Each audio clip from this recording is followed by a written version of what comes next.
When the night falls, when the shadows become dark and black, the silent pall of evil settles upon the earth. Who dares to search?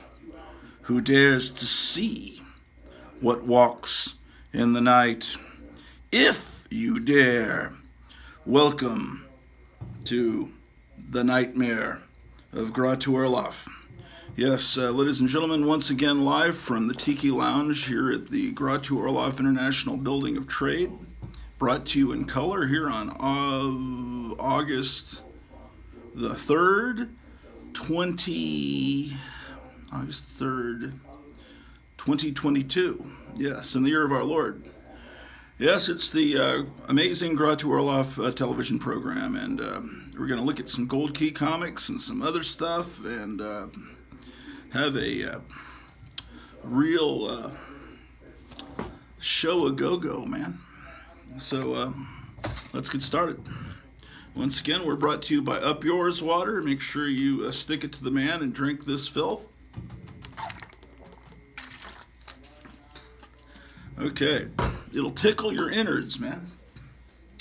Okay, so Voyage to the Bottom of the Sea, an Irwin Allen television show. This is August of 1966. Wonderful painted cover.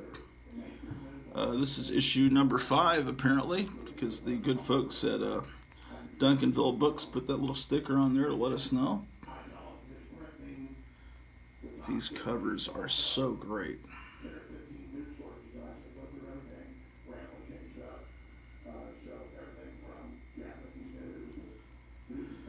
Well, it's a rainy day here in Mount Gratu, Iowa.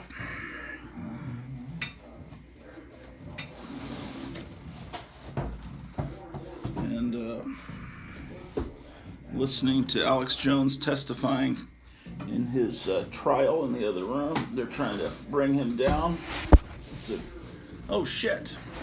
It's one of those show trials, like Nancy, they've been doing for Trump. There you go.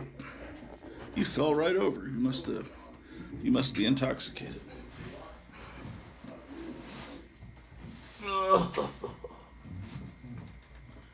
All right.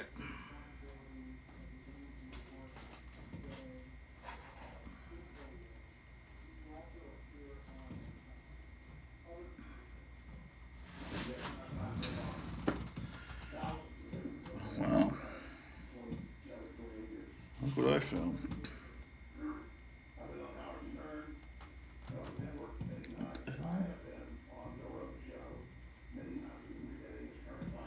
I can't see a damn thing, man.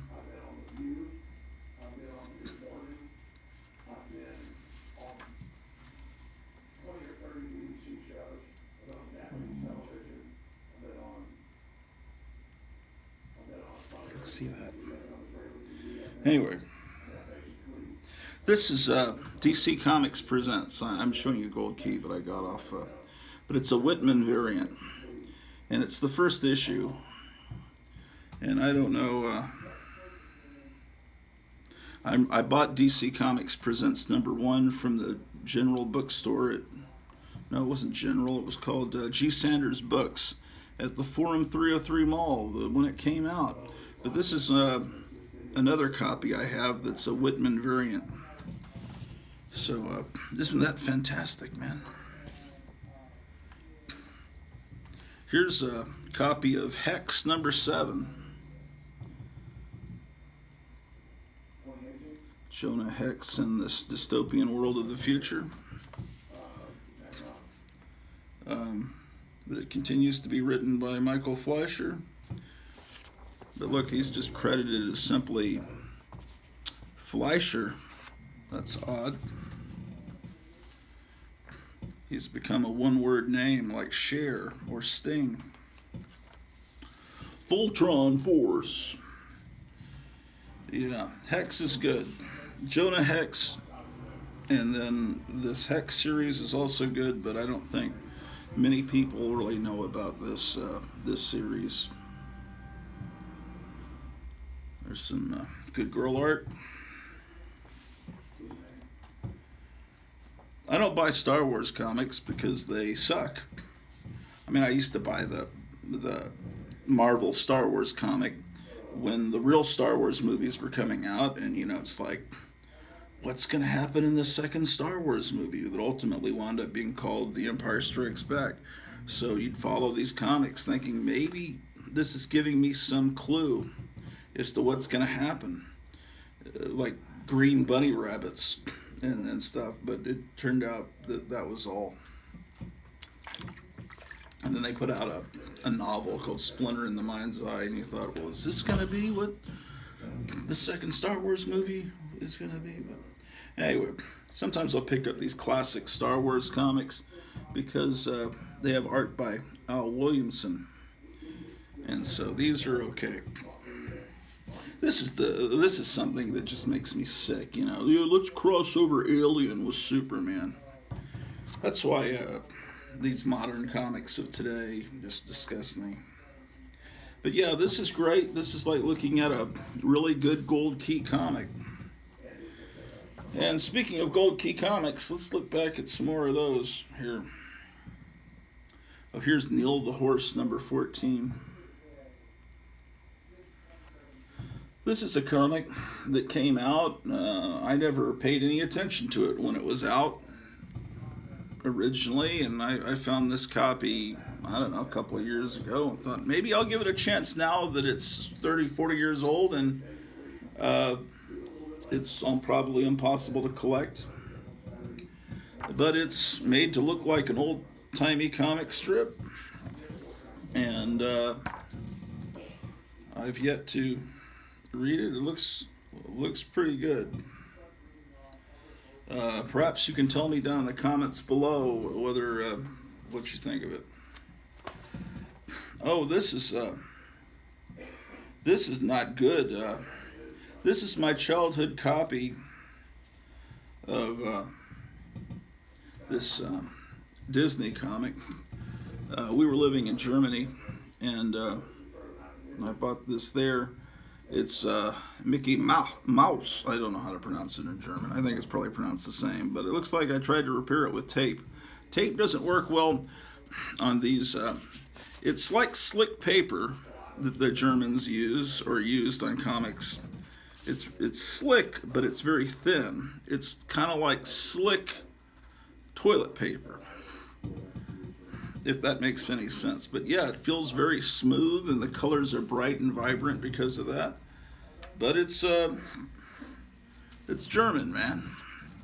Yeah, my father was stationed in Germany from 69 to 72, and I think this and maybe I got a couple of German comics, but mostly he lived on the army base, and there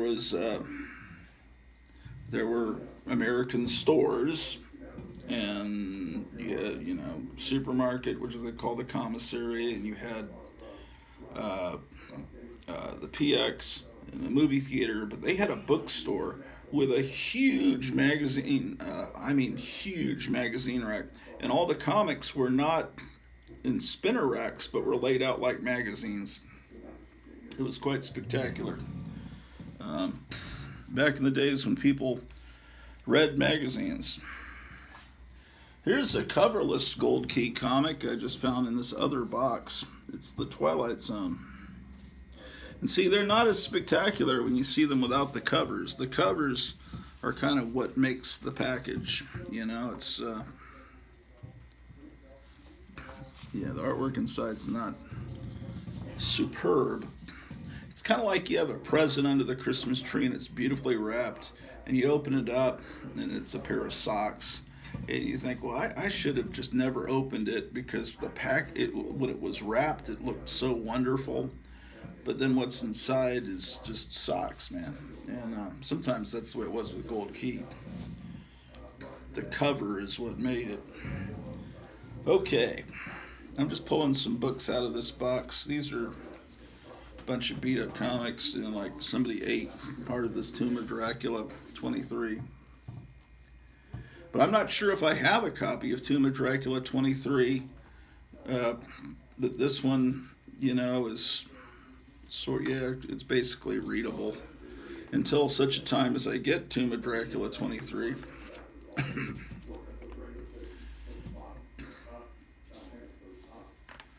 Spider-Man meets Dracula. Question is, does it have its value stamp? Why, yes, it does, and it's Black Panther. Amazing.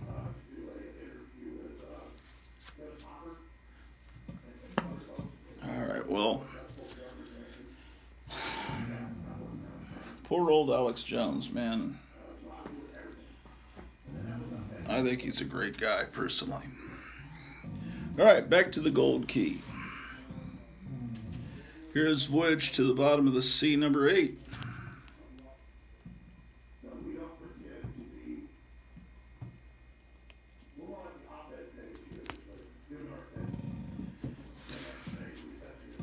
Then we move to Hanna-Barbera's Wacky Races, The Weirdo World of Wheels.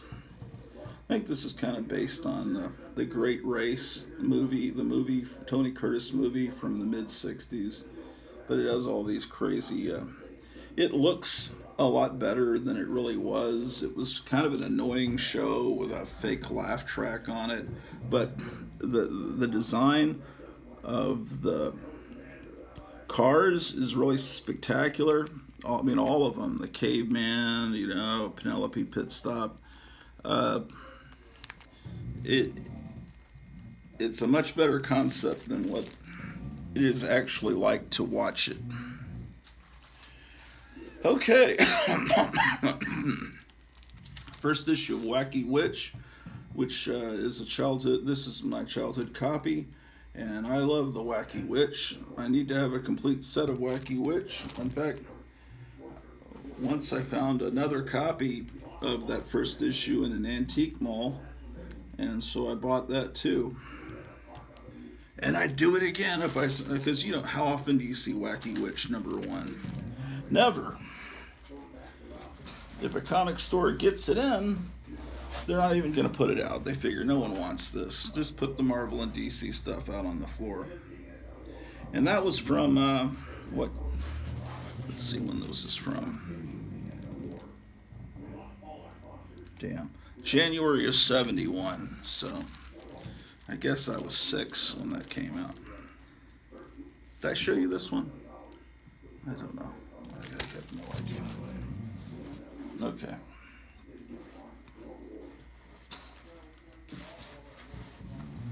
Here's from April of 71. It's Wacky Witch. I've got to find some comics to show tonight on Graphic Man's broadcast. Tonight at 7 on the Graphic Man network, you'll see a show called Four Color Fossils, and I will appear there. From July of 1974, it's Wacky Witch. Oh, this one feels a little stiff. It feels a little stiff. So that tells me that it might have, and look, it does, a Mark Jewelers variant. It's a Mark Jewelers variant. It has a Mark Jewelers insert, I should say.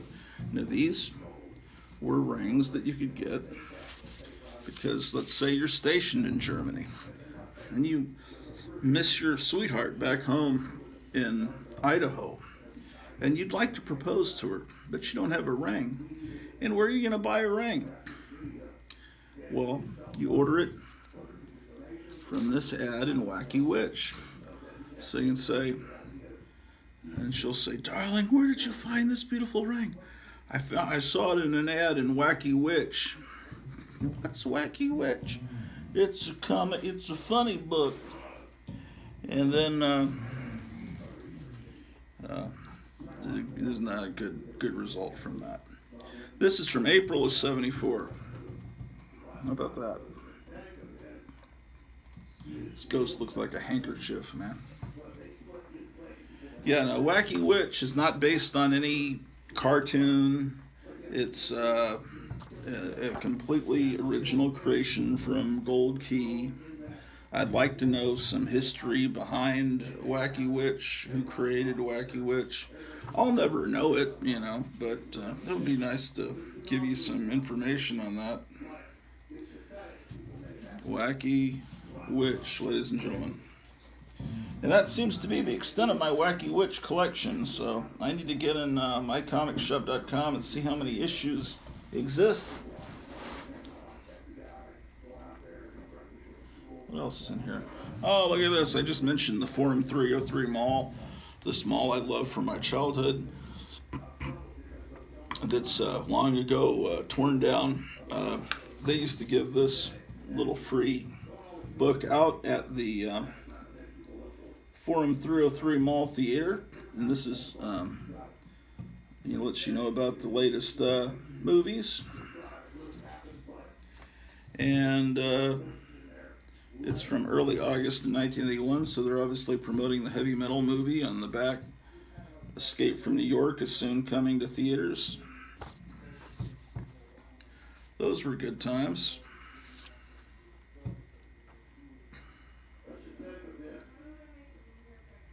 There's the Sylvester Stallone soccer movie, Victory. I just saw the mailman walking by. Sometimes it's a female mailman. Female mailman. So do you call her a female man or a female mailman? I don't know. It's too confusing. I don't want to misgender them. So the Granada was a repertory theater that played great movies. I mean, truly great. Like, Thursday night would be Three Stooges Film Festival. Friday would be a double feature of From Russia with Love and Goldfinger. Saturday would be 2 or 3 John Wayne movies. Sunday would be, every day, sometimes movies would play 2 nights, but it would always be pretty much a double feature, like 2 Ed Wood movies that all be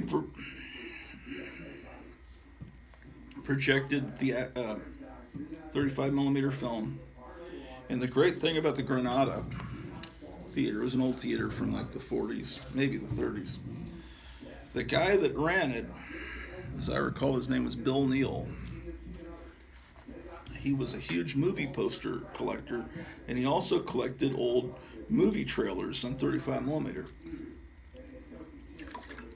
So you might go to see the 1966 Adam West Batman movie with Seventh Voyage of Sinbad as the backup feature. But before the movie and in between the movies, he would have original trailers, and you'd see the trailer for The Good, the Bad, and the Ugly, or whatever, and it was the real trailer that he had in his collection he'd brought from home. And then let's say you're watching the 1966 Batman theatrical film. In the lobby, he would have it decked out with all the original lobby cards where they would have gone in the 60s. The inserts, which are the tall, skinny poster. He'd have half sheets. He'd have the 1 sheets out, and they were all original 1 sheets. So it was like traveling back in time, because this theater manager had a collection of movie posters and trailers, and then he'd just get the prints from the studio. It was a wonderful time. We'd drive over to Dallas all the time. We lived about Arlington, also that I call Grotuville, is about, I guess, 20 miles from Dallas. I don't know. It's in between. You got Dallas and Fort Worth, and Arlington's in the center. And Arlington's where Six Flags started, the original Six Flags over Texas. They've got the Texas Rangers play there, and the Dallas Cowboys and all that shit. But it's also becoming more of a cesspool. I still have the Nextdoor app on my phone from the house that we used to live in, and every day I'm seeing my car was stolen, and these kids ran it into a pole when they're running from the police, and here's what my car looks now, it's totaled, or this man was at my door and I was going to the door and he ran away to his red car, and it's just the non-stop horrible stuff happening there. So whatever. And someone was talking about my old house. They said there's a house for sale at Larkspur and Jones, and there's a homeless man living in his van with the door wide open. And he's probably peeing on the lawn right by next to that house, and he's asking people for money. And it's like, and they're trying to sell this house for 474,000 because they gutted the house and fixed it up. Everyone says, "Oh, it's so beautiful." That sees the ad on Zillow. Anyway, so the not ad, but the page on Zillow for the house. But I noticed yesterday they lowered the price 10,000. So maybe having a homeless person living next door to your house lowers the price 10,000. But anyway, we escaped just in time before all the horrible stuff was going to happen. What else is in here in this box? Yeah, buddy.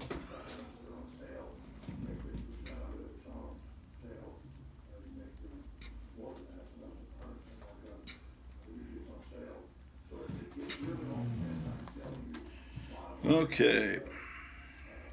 I don't have many X-Men from this era. Is this an important issue, X-Men 318? The art's not as terrible as most of that stuff from the 90s.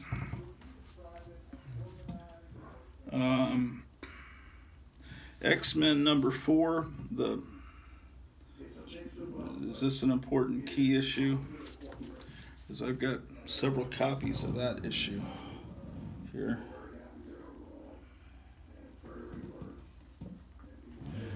Here's one of these True Believers comics that they sell for $1 that reprints old stories. So this is, I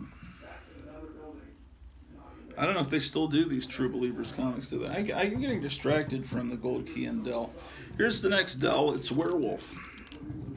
Now in late 1966, Dell decided, what with Batman being a huge hit on television, Batman started in January of '66, and they're realizing, okay, let's take the various monsters, Frankenstein, Dracula, and the werewolf, and let's make them into costume superheroes. So the origin of Werewolf. So he's even got a costume. It looks kind of like he's the Black Panther almost. So yeah, Werewolf. Oh, I keep doing it, man. So yeah, it's Werewolf. That being said, it's the Werewolf. Having said that, let's look at the next comic. Because it is what it is. I'm trying to be cool like everybody else and use their current jargon because I'm so uncool. I don't have any friends hardly except for the people, you guys out there on the internet. And so I need to learn to sound cool and sound modern and hip like everybody else.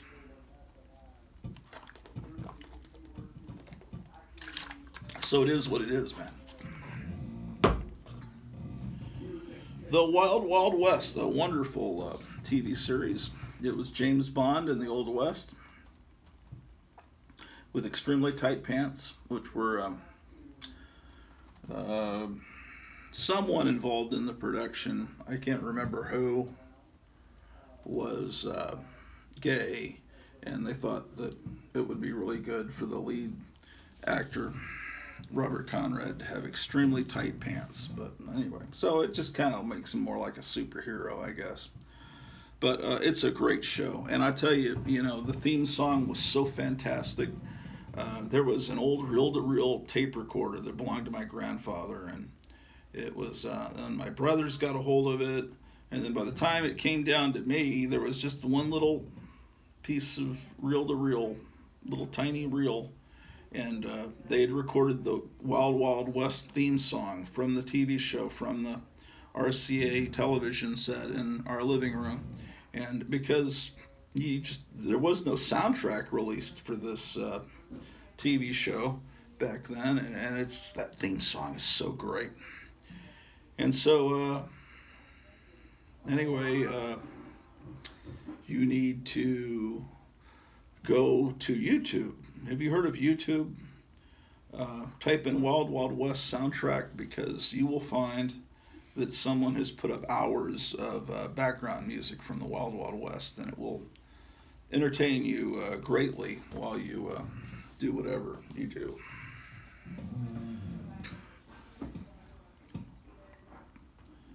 Okay. Continuing with Gold Key, here's my childhood copy of Woody Woodpecker number 123. And it has Chilly Willy in it as well. Woody Woodpecker. Okay, what's the joke here? Never really paid attention. Oh, okay, apparently as he swings, he picks apples from the tree with his pointy beak. This one I got more recently, and it's not in great shape, but the cover is a fantastic purple. I love the purple covers. DC did a lot of purple covers, but this is great. He's going into outer space, and he sees an alien going the other way. Woody's dream world. So is he dreaming? Oh, it says Mars or bust, and that says Earth or bust. That's funny. It's a beautiful cover. Have you ever been around people that don't have a sense of humor? They're the scariest people ever. These people that don't have a sense of humor, but they're like Pinocchio. They don't have a sense of humor, but they see people around them laughing, and they really want to be like them. So if they sense that something's supposed to be funny, or they see other people laughing, they'll start laughing as well. But they don't understand humor. So if you have a dark, kind of sarcastic sense of humor, like I do, sometimes they just won't get the joke, and they'll be offended. But yes, beware of people that don't have a sense of humor. You don't want to really be around them very long. Here's Yosemite Sam and Bugs Bunny, another childhood copy.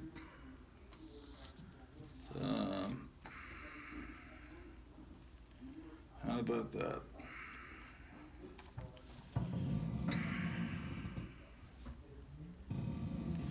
Yosemite Sam and Bugs Bunny. I guess that cover could be considered moderately funny. He's using it. But someone without sense of humor would go, ha ha ha ha! Oh my God, that's funny.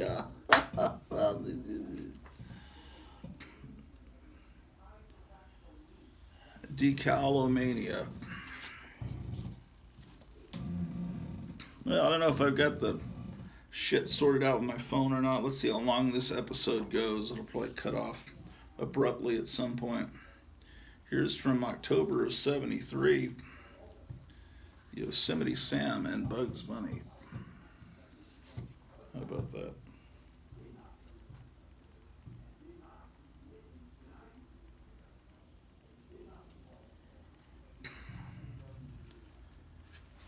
Help, I need loving.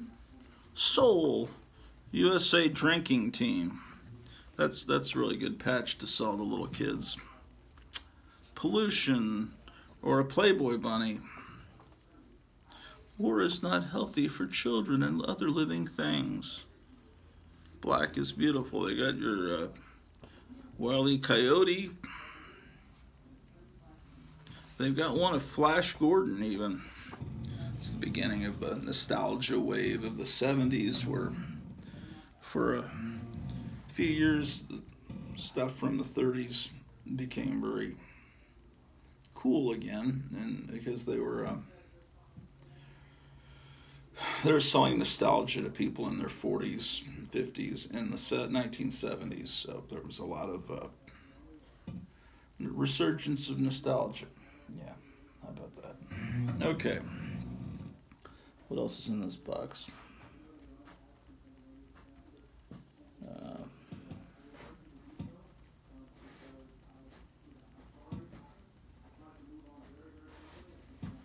Nothing you want to see.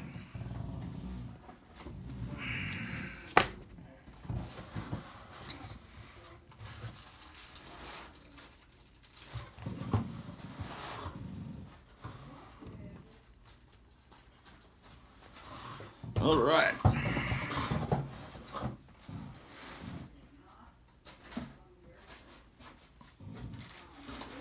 You fucker.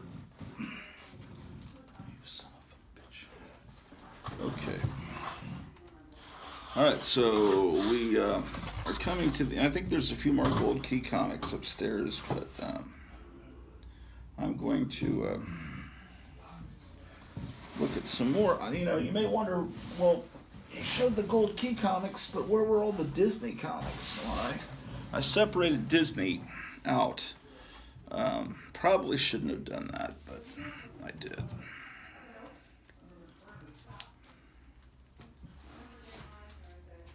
It's sad what Disney has become today, but Disney was once a wonderful thing.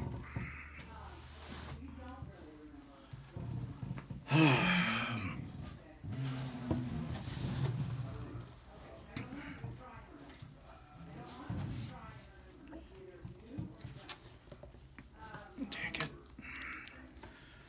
Gold Key Comics Box 4. This gives me the opportunity to expand my Gold Key collection if that ever happens. Hopefully I can get some more gold keys. If perhaps if a new presidential if the economy improves. Right now things are not good, you know. Just basically you've got myself, my wife, 2 cats, and a dog to feed, and all that. And so let's get another box of books to look at.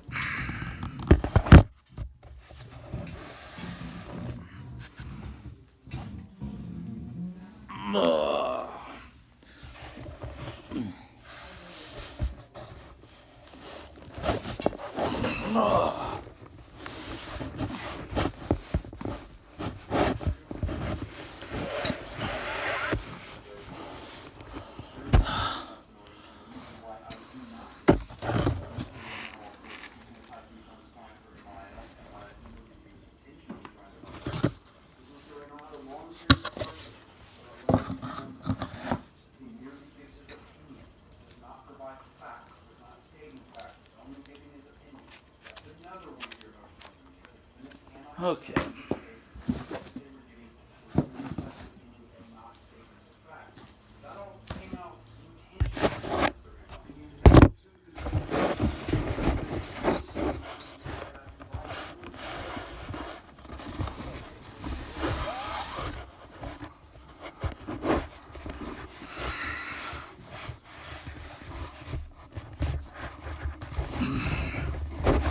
Okay.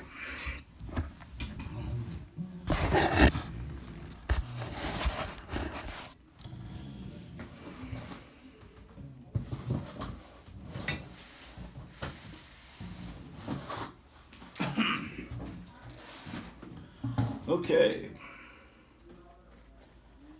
First Disney comic we have in the Disney box is The Adventures of Robin Hood. Now, you know, there was rotoscoping done in Snow White and Cinderella. I think they reused some of the actual rotoscoping for scenes in this movie. This was a 1970s animated feature based on Robin Hood. I understand there's a new Robin Hood movie being made where it's going to be a piece of shit. We don't even need to talk about it.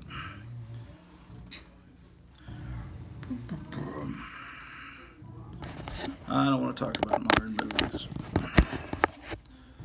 Okay. So that's from May of '74. Yeah, not a good time for Disney. Here is October of '71. Walt Disney Productions presents the Aristokittens. And here they're meeting Jiminy Cricket. So it's a key issue, it's a crossover. The Aristokittens.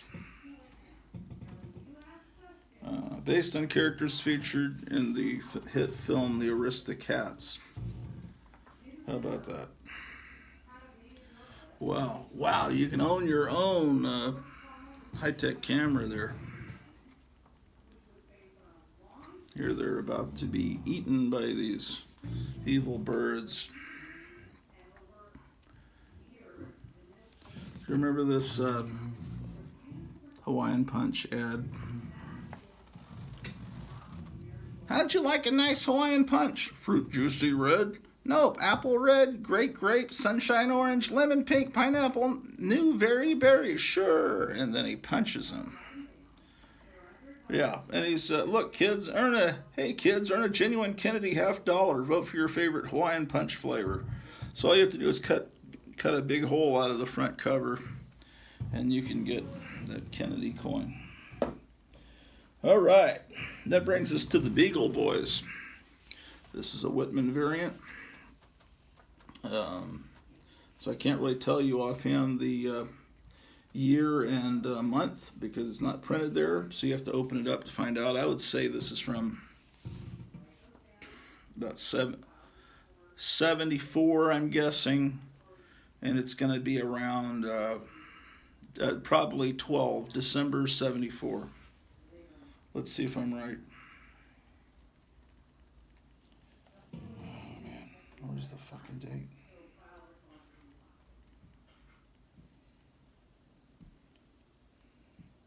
Man, they don't even have it here.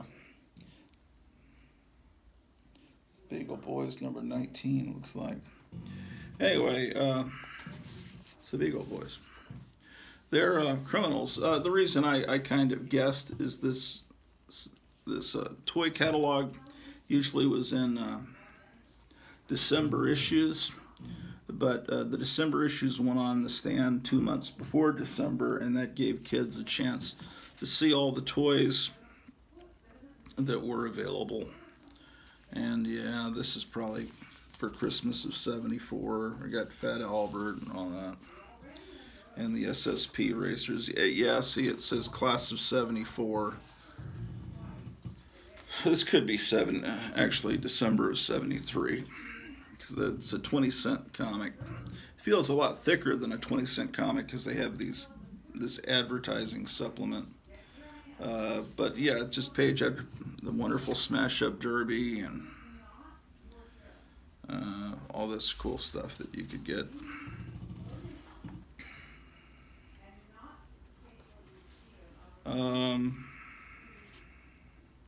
Oh, these were terrible, man. Watch 13 famous cartoon classics, 11 on CBS Network and 2 in major cities. What? Basically, they were like adaptations of Great Expectations and David Copperfield and all that. And they were, what do they show here? Robinson Crusoe, Kidnapped. But they were really badly animated. I don't think Hanna-Barbera did them, but it was bad animation, I thought, and it was boring.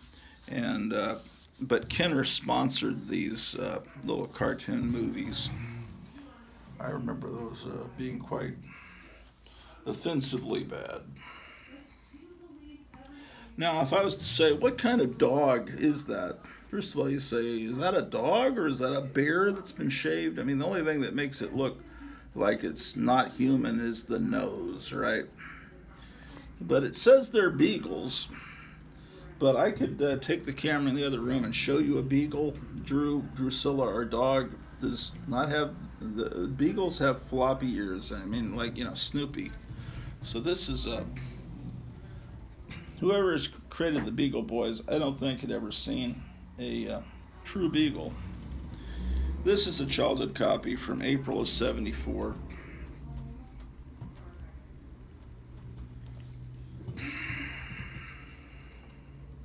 That's actually a mildly amusing cover. They take a wanted poster to make some nice portrait hang on their wall. They just cut their pictures out. I have to admit that cover gag is slightly amusing. Okay. More of the Beagle Boys. May of 76.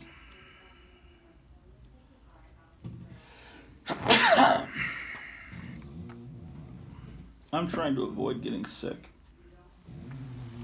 I had a slight, sniffles about a little over a week ago for a day or so. Not too, just barely anything. And then my wife got real sick, and she's still sick. So, in theory, I probably got her sick, and whatever. I don't know.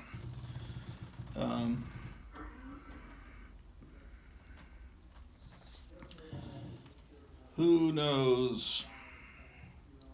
But she's sleeping right now. She's just, so I'll go up there here in a second and see what she's doing. Here's another Beagle Boys comic. How about that? Here's an alternate Sea Monkey ad where they're frolicking.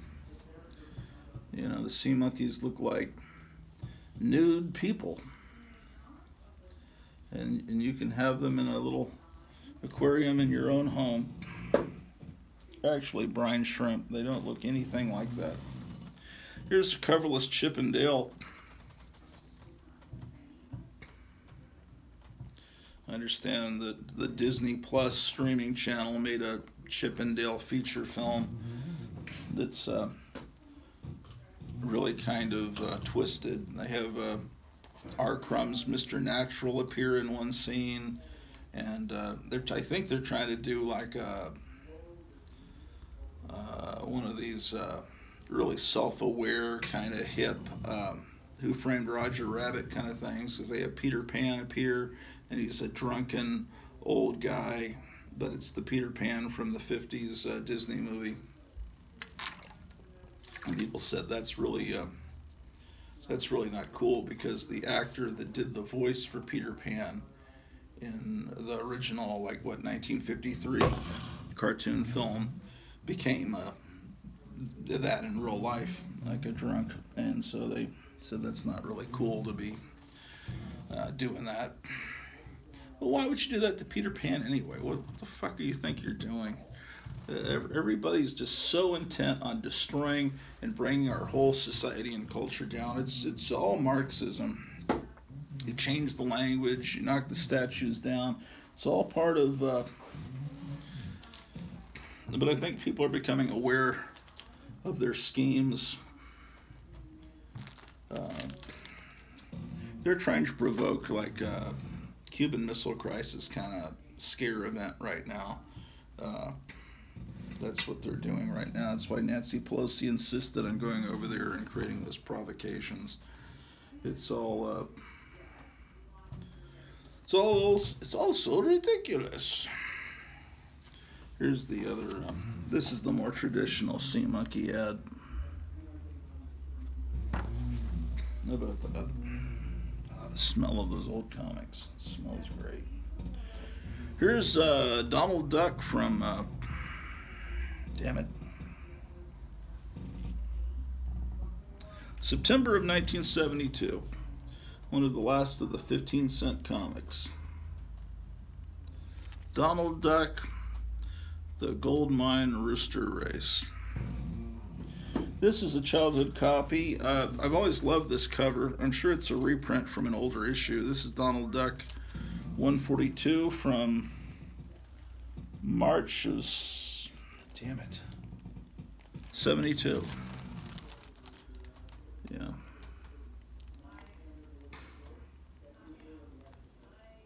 Donald the Roman Emperor.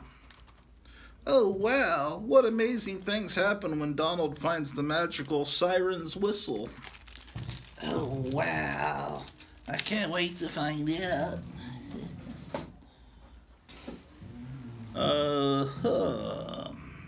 From January of 1969, 9.8 contender. Donald Duck. Oh, that's cool. Got a little price tag on it. Compare at Medallion Price Book Department. Medallion. It was for sale for 12 cents in the Medallion Book Department. Medallion must have been some store. Here's Donald Duck in the 35-cent era. He's so frustrated. He's got a square piece and a round circle. Amazing air-breathing crazy crabs. Spend one night with Hunter Biden and Crazy Crabs.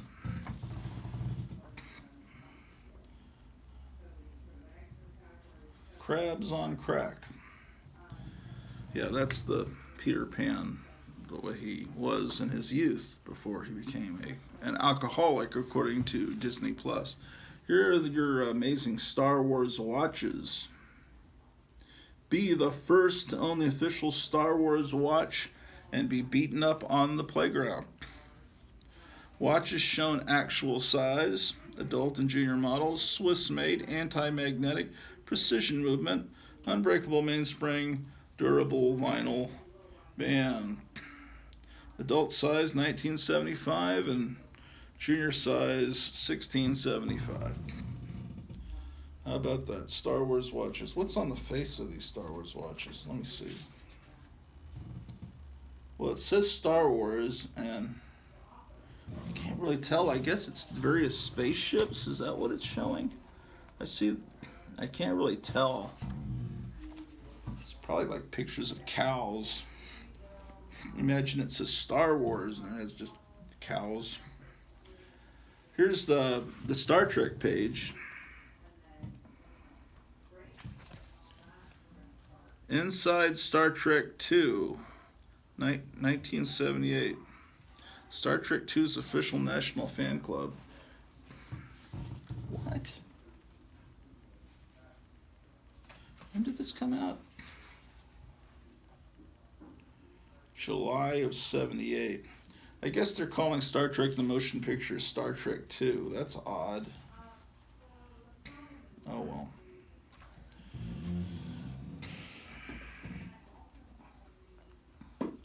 Lots of these Donald Duck, these Disney comics were sold in 3-packs, so they have the Whitman symbol. This is a copy of Donald Duck, ladies and gentlemen. It's got an ad for Daredevil. Shit. Daredevil is in here from courtesy of Marvel Comics. Selling to you Hostess fruit pies. You get a big delight in every bite of Hostess fruit pies. But I can't find the ad now. I swear it was in here. There it is. Daredevil in the Peachy Keen caper. See? The apple pie was the one I always ate. That would put the pounds on you. Sure would. Sure would.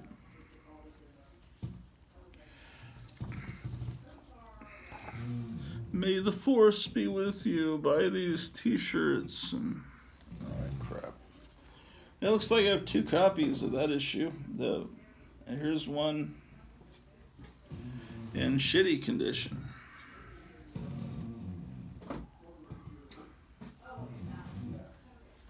Here's Donald Duck from December of 1979 when comics were 40 cents. Again with the sea monkeys. Okay, anyway. It's Donald Duck, ladies and gentlemen. Now, at a certain point,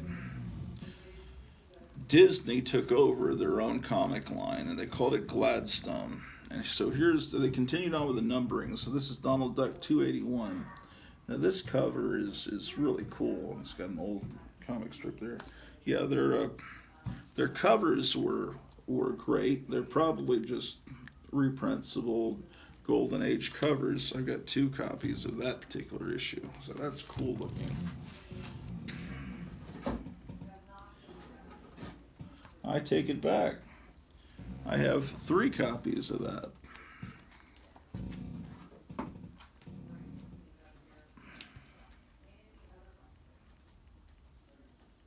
Okay, and then here's issue 285.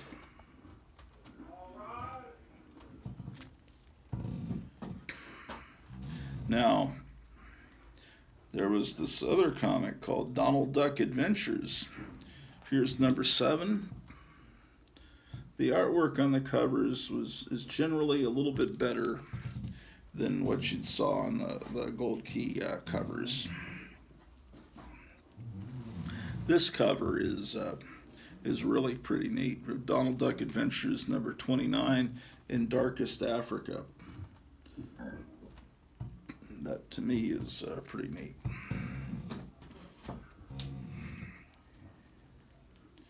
Here's Donald Duck Adventures 34.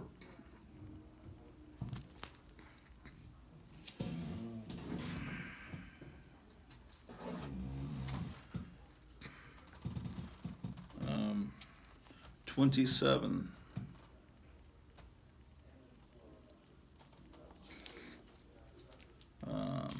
34.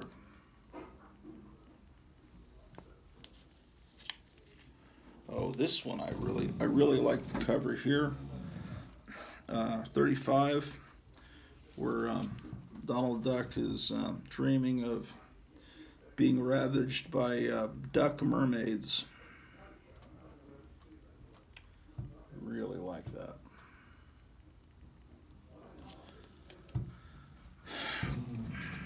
Here's a free comic book day. I don't know what year this is from, but the artwork inside is printed on slick paper, very much like the German comic I showed you. Ooh, these look good. These books on the back. I wonder how hard they are to get now.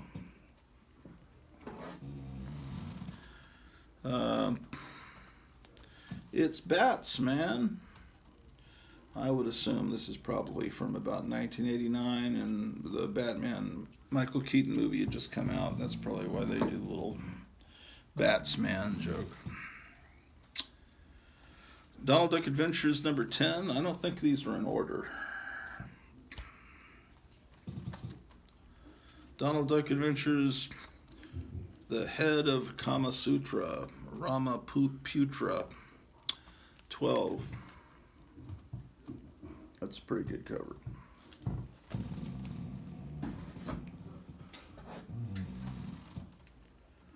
This has a free poster inside, I'll have you know.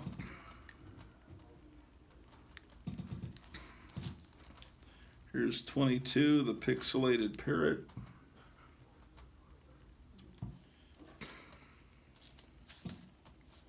'23.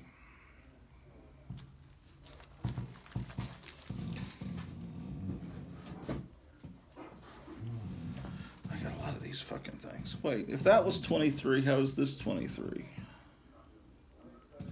Yeah, what? Okay, this is confusing.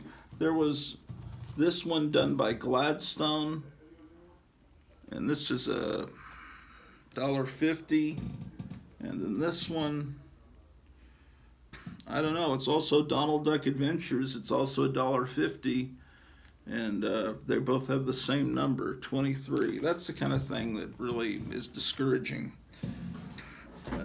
I think comics should just maintain the numbering and not start over, but I guess a different company took the comic over, and no wonder I didn't bother trying to put these in order by number. It's just a useless, there's no point.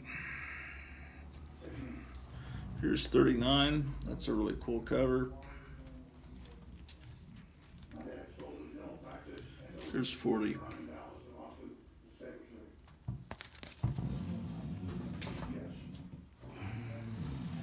And then here's 2 copies of this free comic book day, Donald Duck Adventures.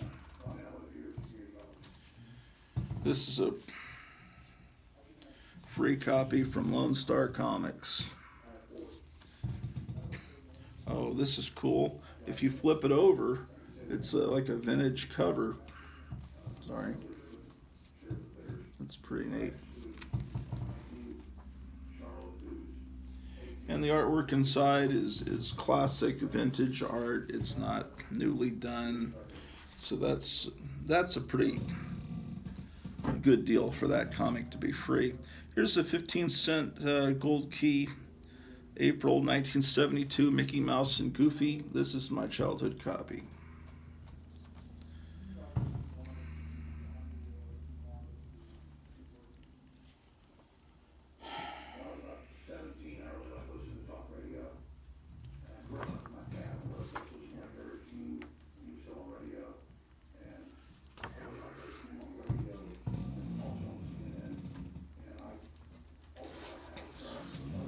Here's Donald and Mickey, a 64-page giant. Now here's, from before my time, Dell 10-cent Duck album. You can still get these old Dell comics pretty cheaply in some antique malls. Sometimes they're just like $5 each. January 1975, Huey, Dewey, and Louie, and the Junior Woodchucks.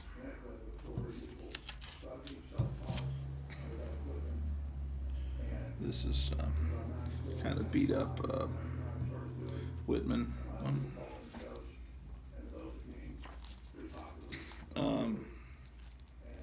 This is King Louie and Mowgli, Little Britches from the Jungle Book.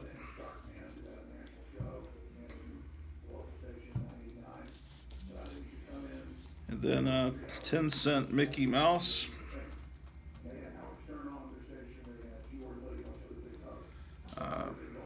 The ad on the back is much cooler than the cover, though.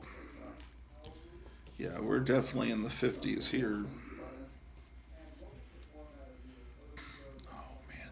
Look at these toys you could get, these squeeze toys. Lots of good stuff.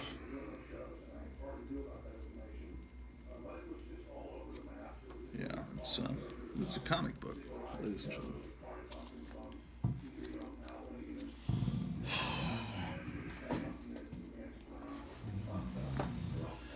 Then they have Mickey Mouse Adventures.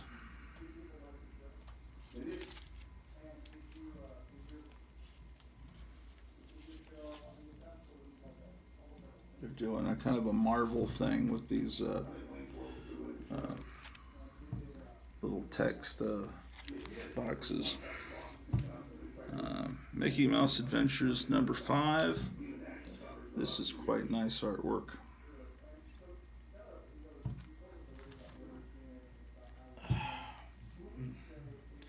It's under my eye.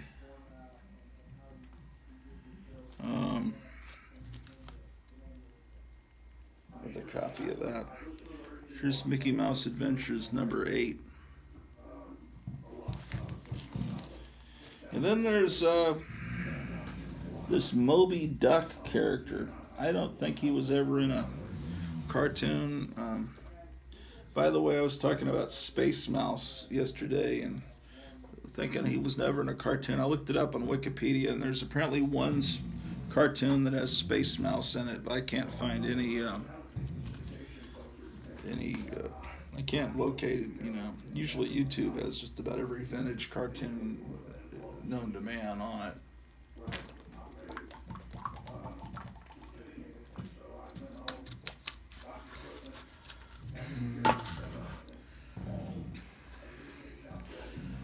The Phantom Blot meets Super Goof.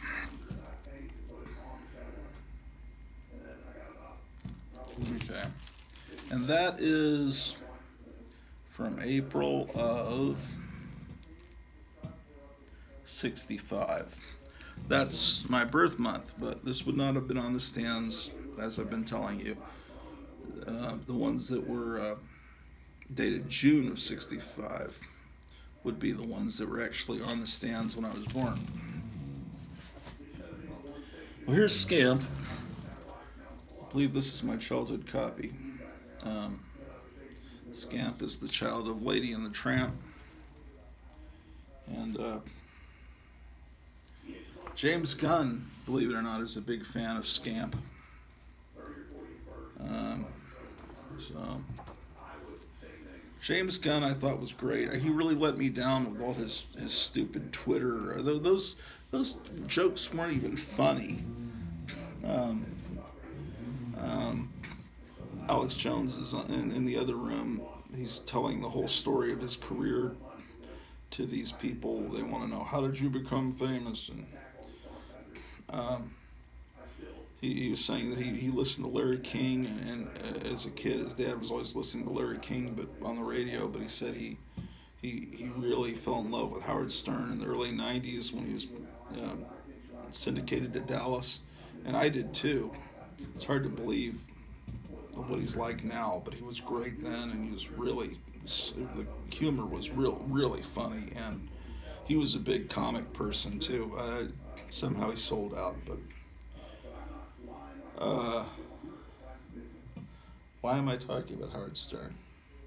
Oh, he could talk about this offensive subject matter and make it funny, but if you're gonna go on Twitter and just only joke about one thing, and it's not even funny, then people start wondering about you. And so he got fired from Disney, but then they waited until everyone kind of forgot about it and brought him back.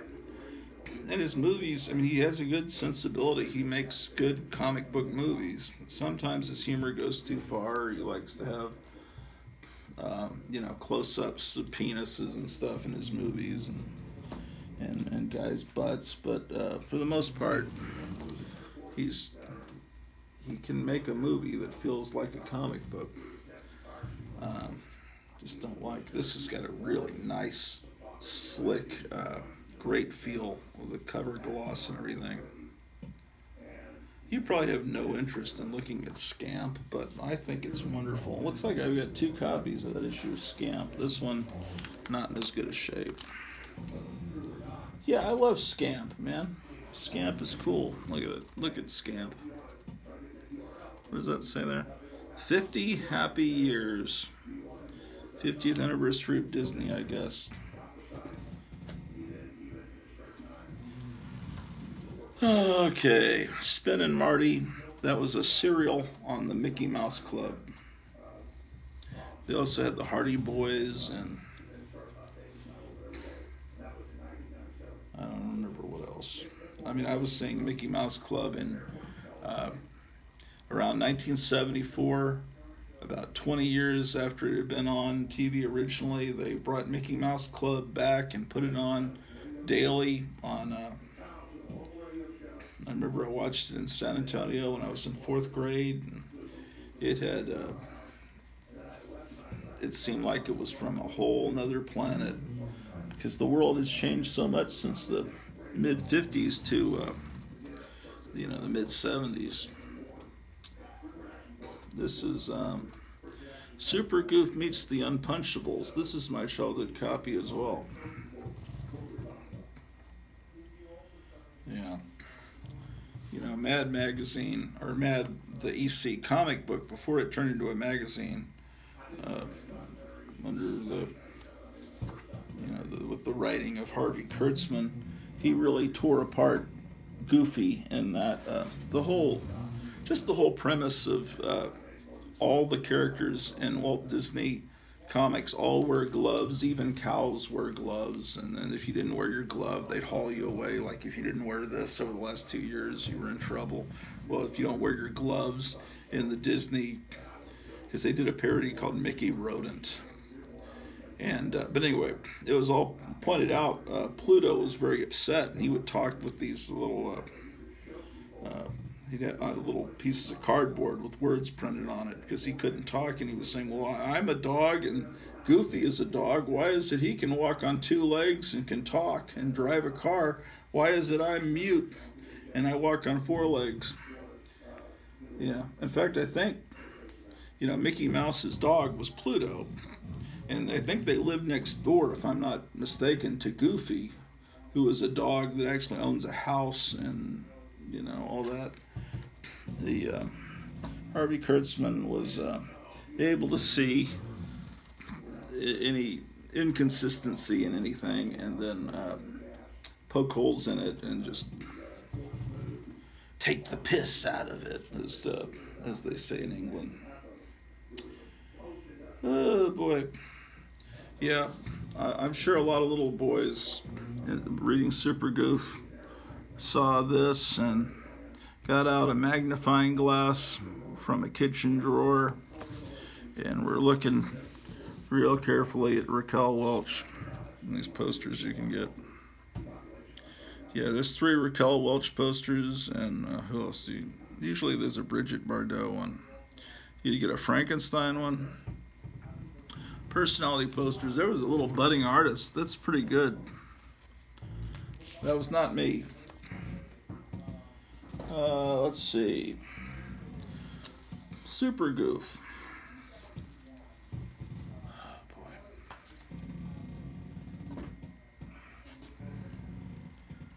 boy. This is unusual. It's a Whitman variant, but usually they don't have anything there. This actually tells you the issue number, 67, and it's February of 72. I think that's the only time I've seen a Whitman that I know of that has the numbers. Oh well. Didn't last long. Here's a coverless Walt Disney Showcase. I love this character, Magica De Spell. She was added to the Uncle Scrooge comics in the mid-50s, and I would say it's very likely she was based on Vampira, because Vampira was on local LA television. But if you're on local LA television, that's where all the entertainment industry is based out of. So lots of people saw Vampira hosting the movies, and to the point where she had a coverage in Life magazine. So more than likely she's based on Vampira. I think that's cool. And here's another one of these mermaid ducks. I like these mermaid ducks a lot. I guess that would make me insane.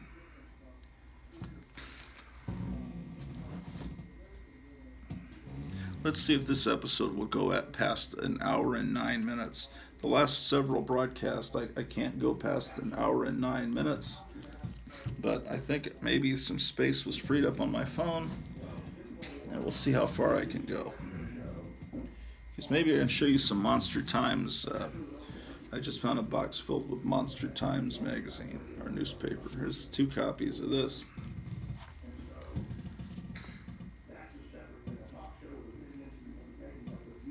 Yeah, more Magica De Spell. Love her.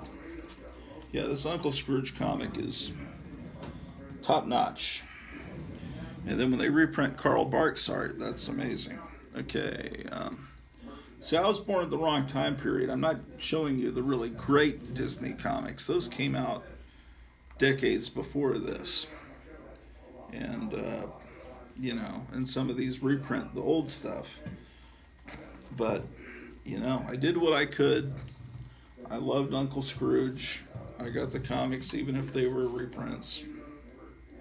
And enjoyed them. Here is Iron Man, Tony Stark, selling Hostess cupcakes to you. And if you don't get the Hostess cupcakes, you could at least get some stink loads, or your 7-foot tall Frankenstein or skeleton poster.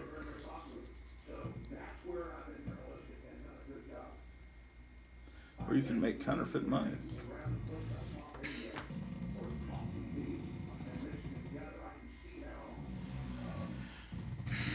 The Many Faces of Magica De Spell.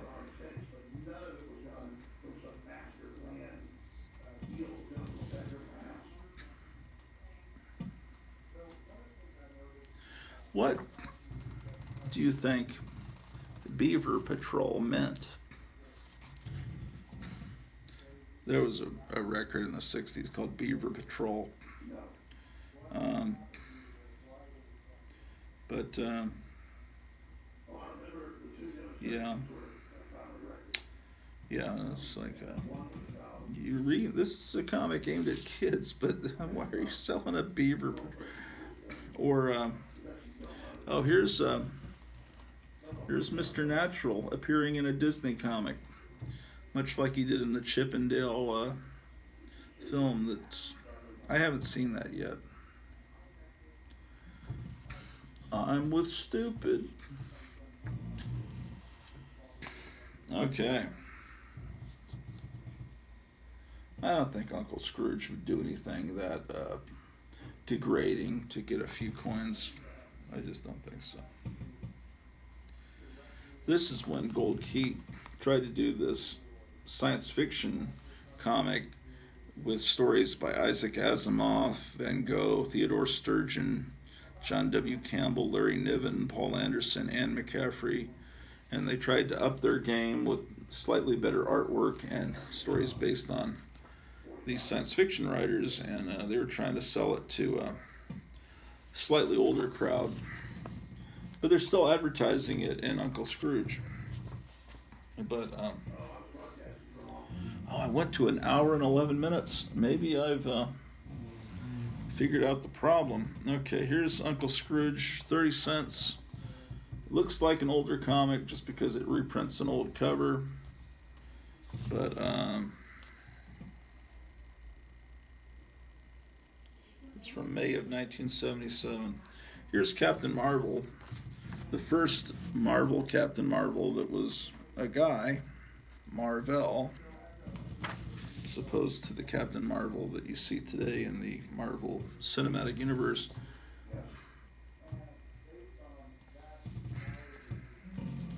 Uncle Scrooge. I've got a lot of Uncle Scrooges. Whenever I found an Uncle Scrooge, I would buy it.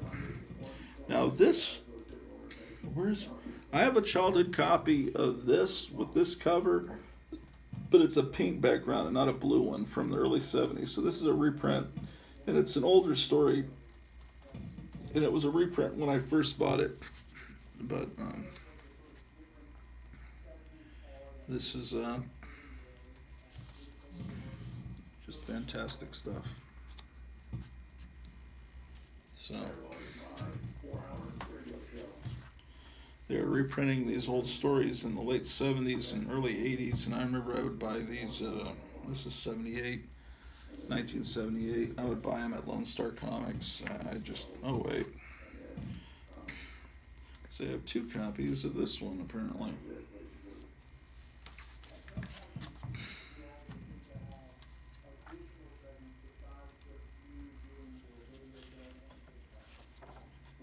Join the Spider-Man Network of Friends fan club in Star Wars now.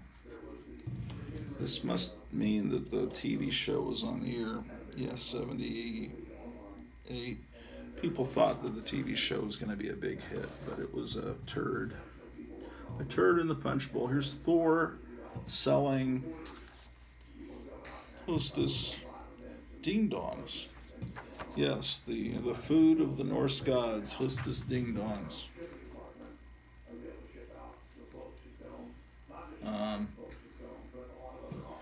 Here's a cool Whammo ad. Is Whammo still in business? I don't think so. Whammo created some great stuff. They made a gigantic comic book in the 60s, like gigantic, like bigger than a newspaper, that they sold in toy stores.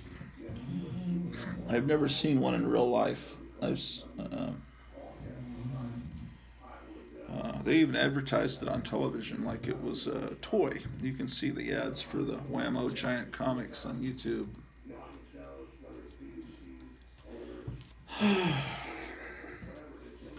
I don't like Alex Jones getting shit from these people.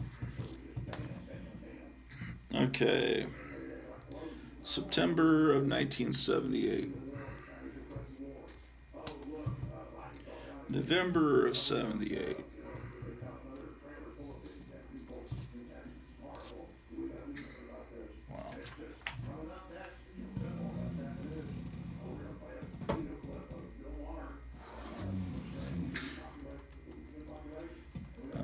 June of 79.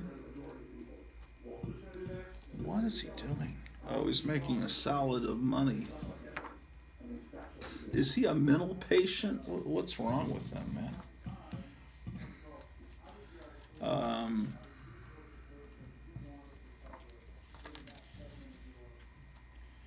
Uncle Scrooge.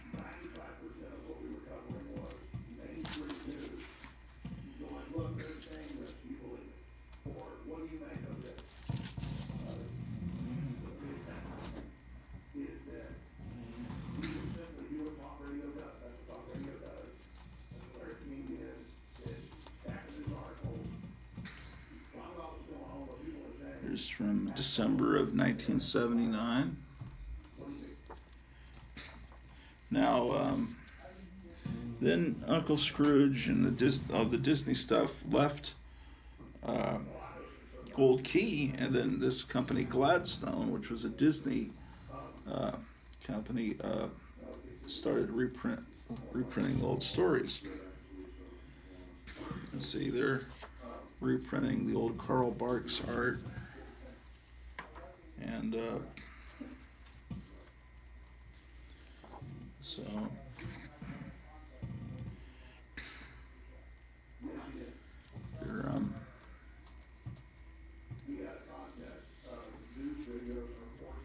they're aware that they have people, collectors, buying, because it's not an ad on the back for sea monkeys or for stink loads. It's an ad for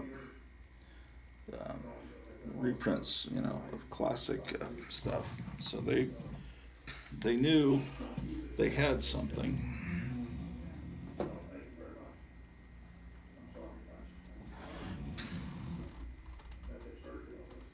Here's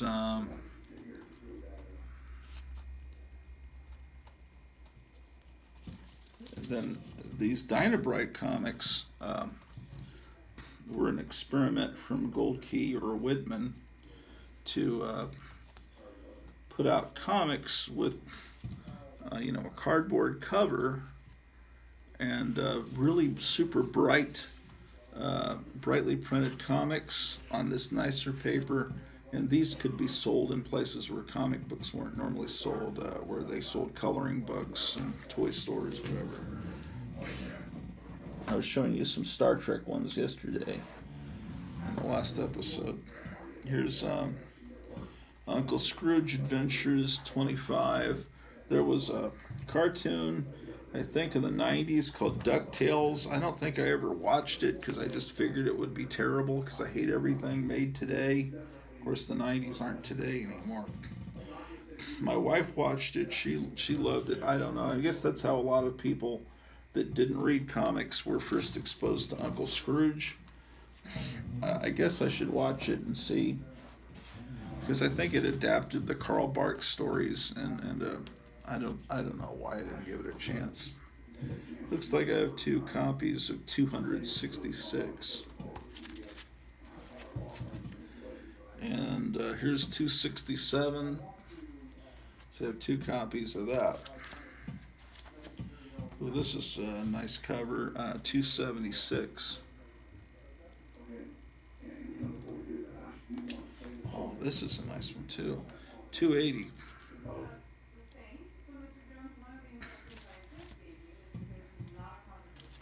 $282. This judge in this Alex Jones trial is a bitch. And she looks like a witch, literally. Okay, so.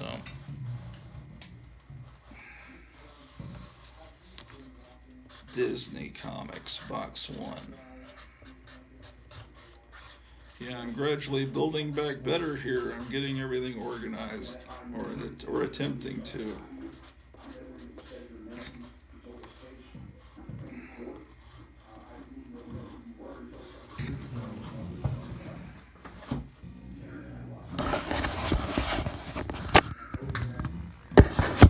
Well, it looks like the rain stopped here in Mount Gratu.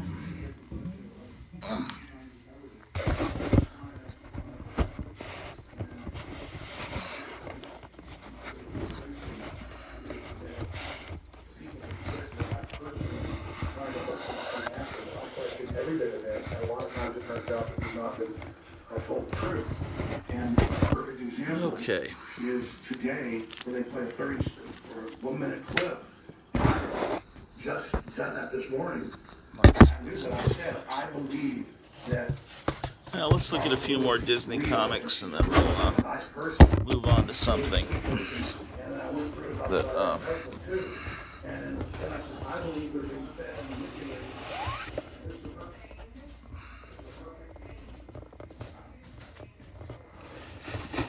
okay.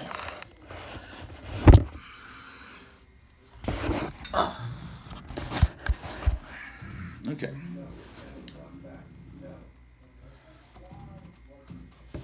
Disney Comics. Let's write box 2 on here.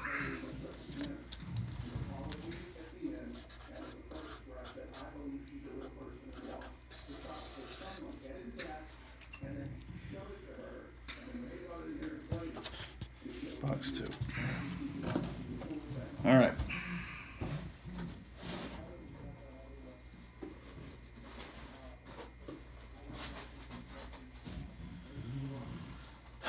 Uncle Scrooge, 284, Donald Duck as the Duke of Bologna.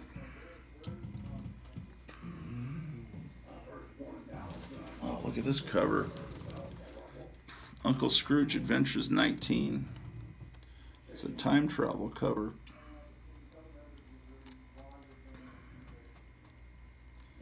Time Travel Comics. If you're watching this, this is a cover made just for you. Here's Uncle Scrooge Adventures 24. Apparently I have 2 copies of that. Here's 25. Why is there silence from the other room? Let me make sure that the recording hasn't stopped.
The cookie that's delightful.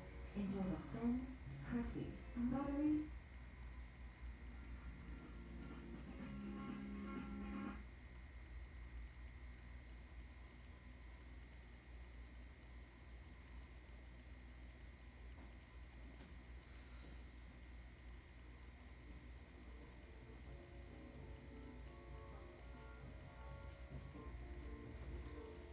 All right.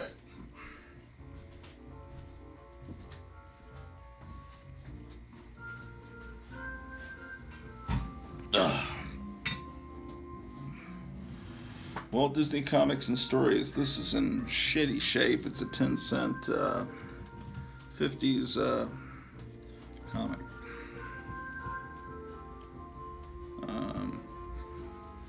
But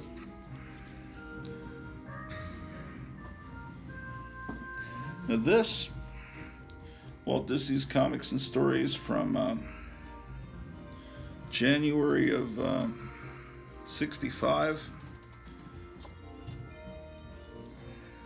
Thanksgiving issue. It's from the Positive Attitudes Incorporated Library. So I imagine that's a library for juvenile delinquent kids or something, or they're trying to improve their attitudes. I don't know.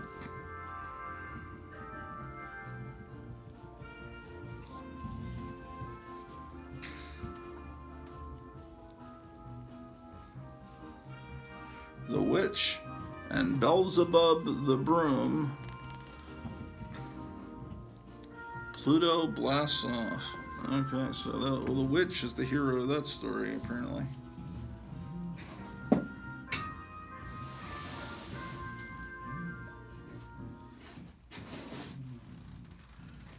The Red Wasp Mystery. This is from February of '67.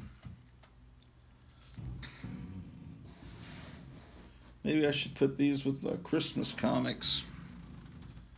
Yeah, I probably should. February of '69.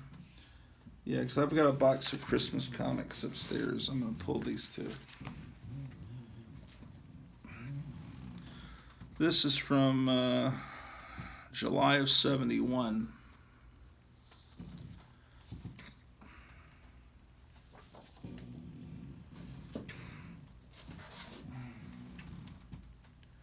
October of '71. This is my childhood copy, I remember. So is this one coming up. September of '71.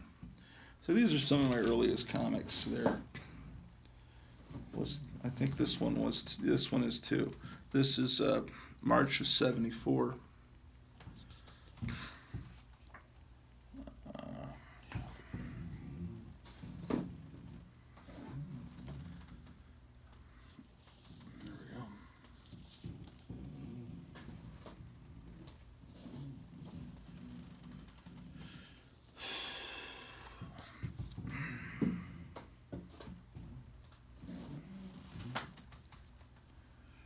Well, last night we were fixing up the kitchen in the basement, getting it organized, cleaning some of the dishes so we can actually use the kitchen down there because we're eating out too much and it's using up our money. It's really horrible economically right now.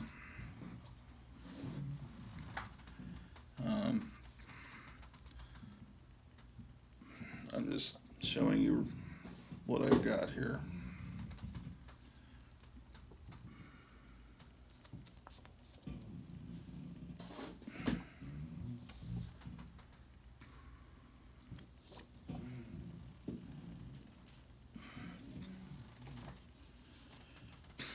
Here's a Uncle Scrooge that's out of order here. So we've got to get this in the Uncle Scrooge section.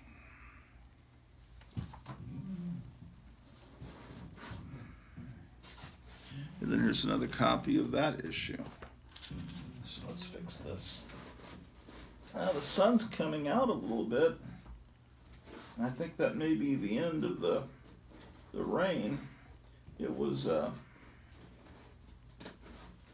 thundering pretty hard and lots of lightning. I wanted to do the show while that was happening. I thought it would be very cool, but I wasn't fast enough.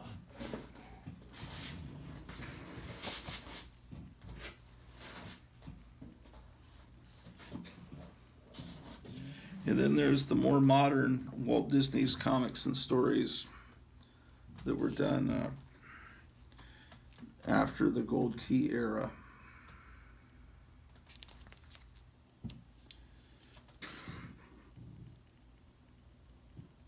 Nice coloring on that one.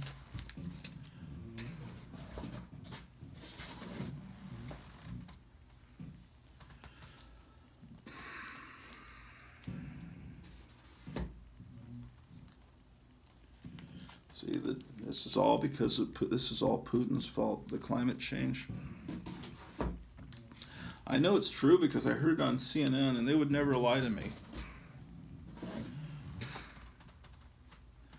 Here's two copies of 585, and these are quite thick comics.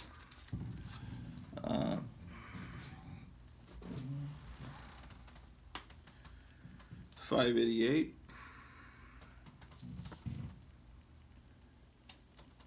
What? 559. These are not in order. I already showed you that one. I must have two copies of it.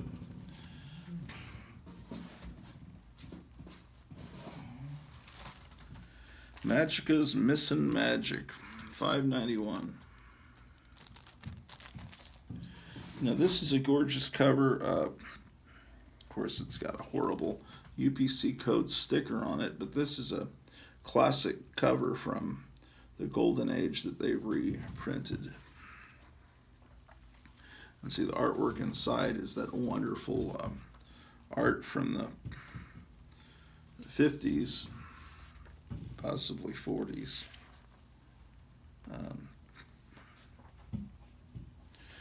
This dates the comic as when Toy Story, the original Toy Story, was first coming out. Which would have been in the, was that the mid, no, it wasn't, that was in the late 90s, Toy Story, I think.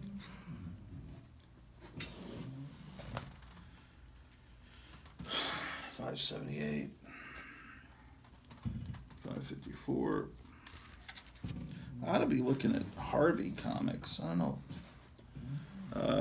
I don't know why the Woodland Adventures of Sue the Magic Mannequin is in here, because that is clearly not a Disney comic. There's Walt Disney's The Shaggy Dog. Still 10 cents. That's from Dell. Walt Disney Showcase from August of '72. Adaptation of 101 Dalmatians.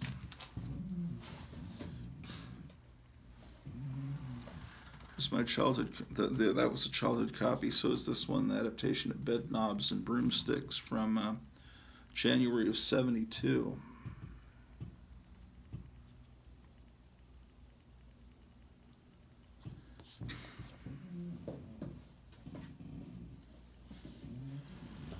And August of '73, Mary Poppins. They re-released Mary Poppins in theaters about that time.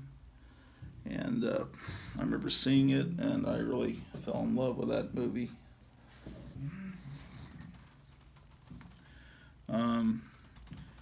September of '76, this is a reprint of the adaptation of Peter Pan. Yeah, you can tell it's old, good style art. When I say old, I mean good. This was June of '75, Escape to Witch Mountain. That's a movie that I saw. There were two of these Witch Mountain movies, and orphan castaways use their supernatural powers in a desperate search for their true identity. It was kind of like they were budding X-Men or something. In the '70s, Disney was turning out shitty movies.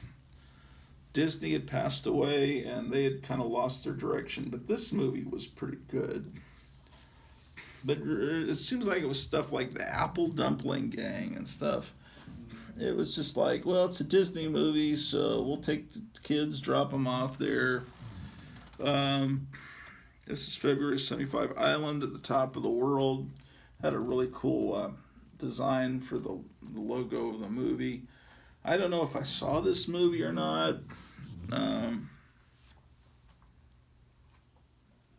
Maybe this movie was good, but it was from that era, and you knew that if it was a Disney movie, it was gonna be maybe too wholesome. But I think maybe the problem with Island at the Top of the World is it didn't have dinosaurs or something. There was something about it that Walt Disney showcased Mickey and the Sleuth.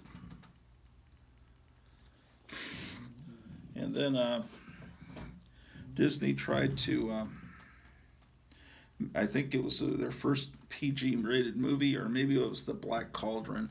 I don't know, but this was a PG movie. They were trying to do a Star Wars style movie, but it was actually very much like a 1950s movie, especially, the cast. It just felt like a 50s movie, but it had a little floating robot, so that's their bow to R2-D2. And the cover kind of gives away the ending.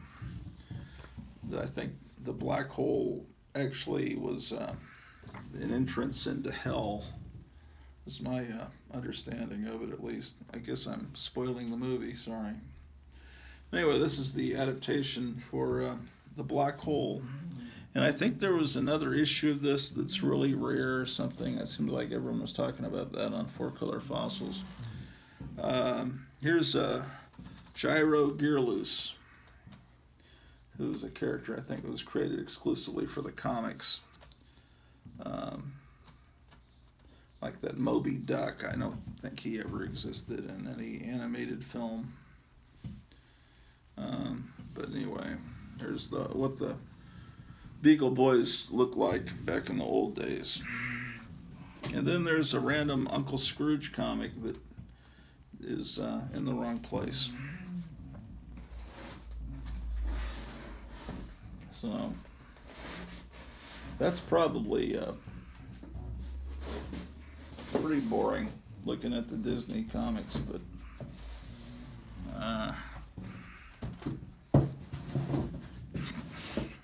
the music stopped in the other room. Okay, let's see what's going on.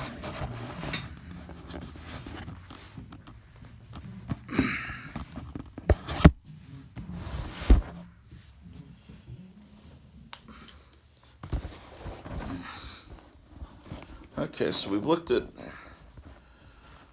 all of the Gold Key comics now, and we've looked at the Disney Gold Key comics. And okay.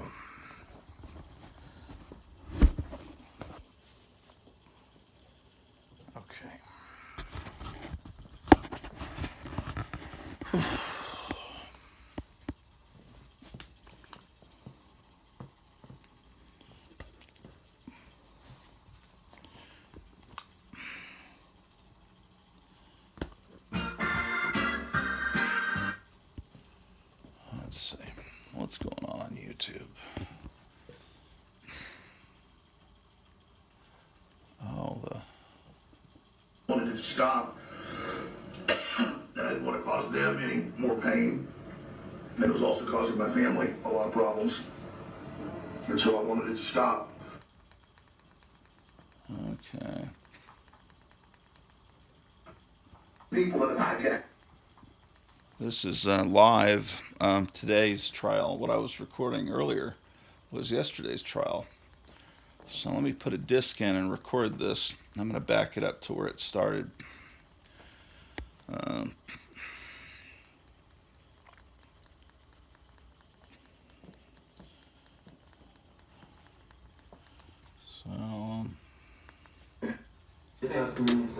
Sustained, hearsay sustained. So remember, Mr. Jones, if you heard it, it's The hearsay. thing about what Alex Jones is doing is Yes, that's why they're he there. has this trial going on, and then he goes every day and does his show, and he talks about what's going on in the trial and what a bitch the judge is. And I don't know if that's like he's getting himself into some trouble by talking about the trial. Okay, Alex Jones testimony.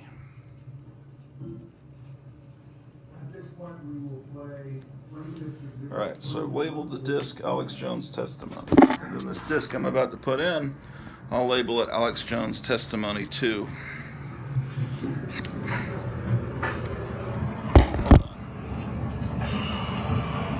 Hold on.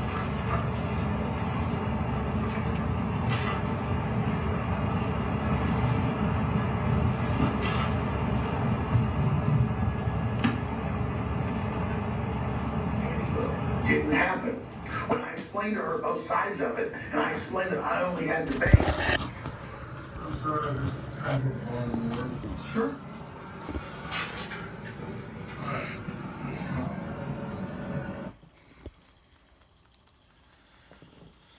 Well, so how are you guys doing this wonderful day? Fantastic, huh?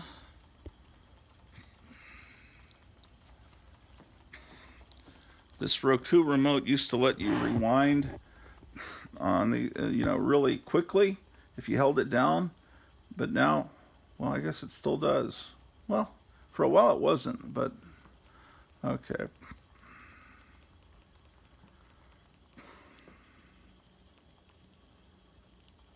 Okay.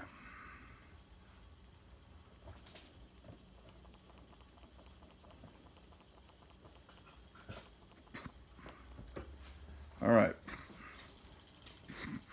What you doing, Drew? What are you doing? Acting crazy.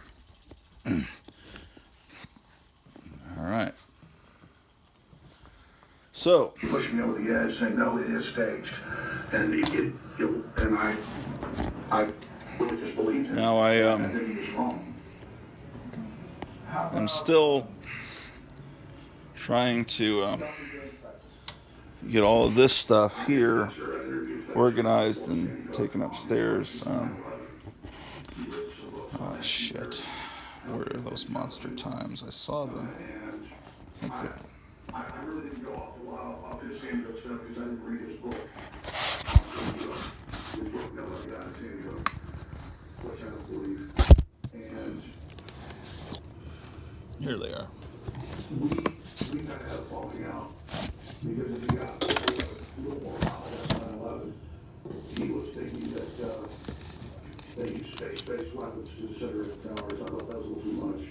So that was kind of where he was. So I didn't go that much off him on Standing Up. And he was never on the show, was he? No, he was on other things, but not that I remember. Do a lot of shows, but not that I remember about Standing Up. How about Dr. James Tracy? He seemed credible. Was a university professor. Seemed very well spoken, and I believe he was interviewed by some of the other shows on Infowars. I don't remember interviewing him. I don't remember seeing some of his reports, reading some of his articles and interviews. And last, Where's the I phone? heard a lot about Oh, there it is. I lost you guys.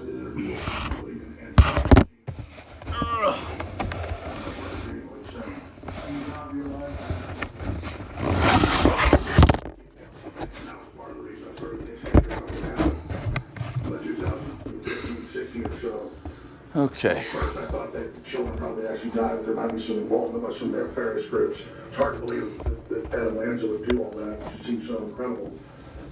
Kind of the first stages of grief, you watching something that is behind.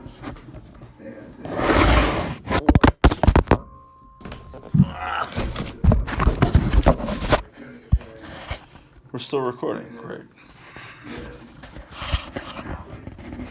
Okay.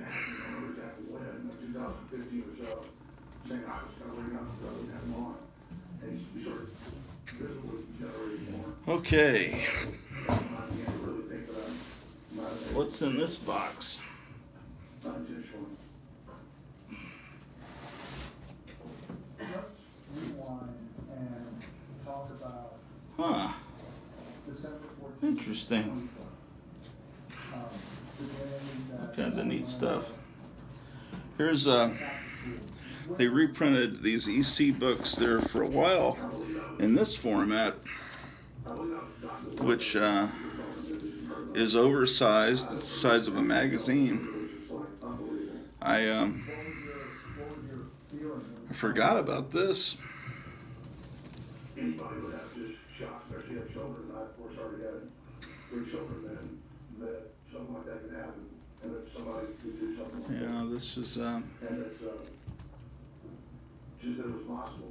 but it's not reprinting actual whole issues. They're coming from, like this says, from Weird Science 12, 1951, and then this first story is, they give you the issues. This is from Weird Science 16, 1952. So anyway, it came from Russ Cochran, who had the original art or access to the original art that William Gaines had saved every page of original art.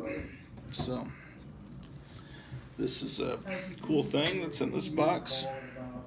How much coverage Infowars gave the then look. Here's an Elvira Marvel magazine that I forgot existed.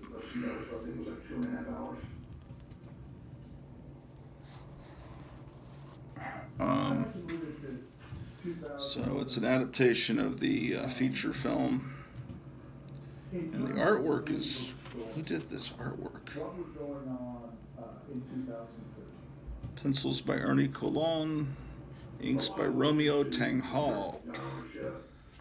Anyway, it's very interesting. during that time. Very interesting. I just forgot that Marvel did this. The story, why did you pick him? Did you reach out to him? Did he reach out to you? How did that? Here's that magazine, Femme Fatales, that used to come out. And this has Elvira in it. Yeah, it was a magazine about scream queens and women in science fiction, fantasy, horror movies. The women of Mortal Kombat. Dr. James Tracy. Do you recall that? Yes. Do you know why? So this is Elvira. This looks like a box just filled with all kinds of stuff. Here's this was from the 90s, I believe. It's called Flux, and it's Adventures of Batman, Robin, and Robin on Sega Genesis. So this is a media magazine from for comic book people and video game people from definitely from the 90s. It looks like when this kind of stuff was popular. Essential CD-ROMs. This is from whatever Batman Returns came out with the Jim Carrey playing the Riddler. Batman Forever. It's got a thing on Simon Beasley in here. So then issue 3 was bigger, magazine size, as opposed to this a little bit bigger than comic book size. I don't know if people collect this stuff now, or if this is like stuff that goes in a dollar bin. But eventually, this will be very nostalgic for people that were kids in the 90s, because this is all about kid culture in the 90s. And it's really kind of interesting. Thing about death metal. Okay, so that's Flux. How about that? Or released around that December 2013. And then this is Heavy Metal when it was bought out by that guy from the Teenage Mutant Ninja Turtles. And he made it, he married this, what's her face, Julie Strain. And so this is an adaptation of, it's all about her. And then they made this movie called Fact 2. That wasn't it was pretty terrible. But it's all because he had all that money from creating Teenage Mutant Ninja Turtles. He bought out Heavy Metal, then he put his wife in Heavy Metal. He had his wife rotoscoped to be in a really bad cartoon. And then in the back there's all kinds of nude pictures of his wife and stuff. And you could get like a statue of her and all this stuff. And it seemed exciting, like the movie's gonna look like this. And you think, wow, a sequel to Heavy Metal. But somehow it just wasn't what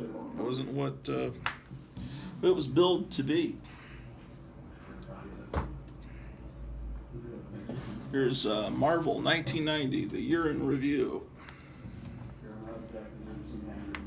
I'm sure that was an exciting year. Here's Marvel Preview number 3 with Blade the Vampire Slayer. I bet this is a key issue. They're making a movie with Blade. It's gonna be, it'll be terrible. 1975. This was not valuable for a long time, and then they made those Blade movies back, I don't know when those were made, late 90s.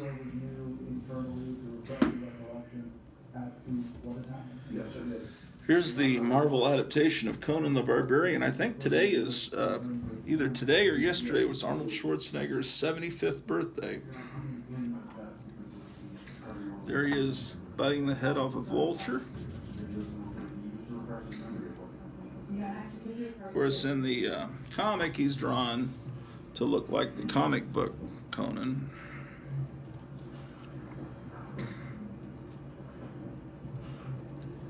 Yep. Adapted, penciled, and inked by John Buscema. Scripted by Michael Fleischer. And then the adaptation of the David Lynch Dune movie. I still haven't seen the new Dune movie that came out during the pandemic. But this is, they thought that was going to be a big hit. And I enjoyed the movie, but it was a huge flop. And they had all the toys and all the merchandise ready. They were expecting it to be a big hit, and it wasn't. But this is adapted by Ralph Macchio. I keep thinking, wasn't he the Karate Kid? Art by Bill Sienkiewicz. Isn't that amazing? Dino De Laurentiis. Man, I just need to get these books organized. Why do I have some copies of Weirdo? And here, the other Weirdos are in the other room in another box.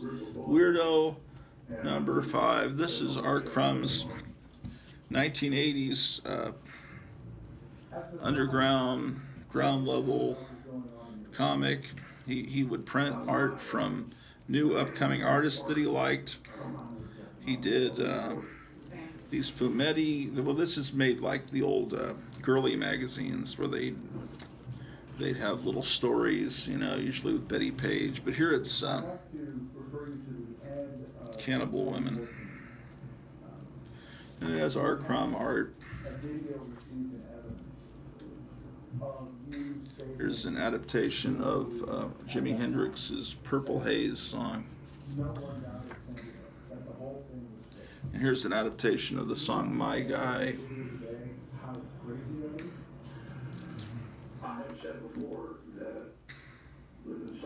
Yeah, these are adaptations of old songs. So this is a combination of early Mad and he's got, a girl getting on a bicycle, typical R. Crumb, big-legged, big-butted woman. Here's a comic about a living penis, I think that's done by, dated 1982, so this is the early 80s. And all kinds of different comics in here. These are unsung heroes in the history of humor. These are little postcards and comic strips, and things over the course of history. And it's like this postcard. I don't want even a little piece because you go off so quick and I get caught so easy. That kind of humor.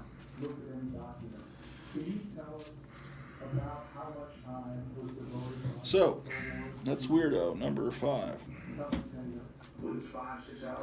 Here's Weirdo number 12.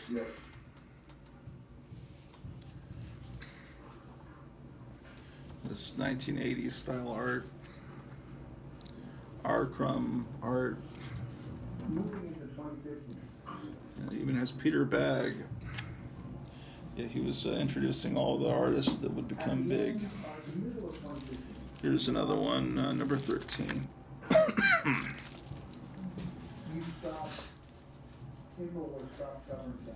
Here's a copy of Badass Mofo. Ass Kickers, plus interviews with Jim Brown and Fred Williamson. So this is a magazine dedicated to blaxploitation films. So that's what that is.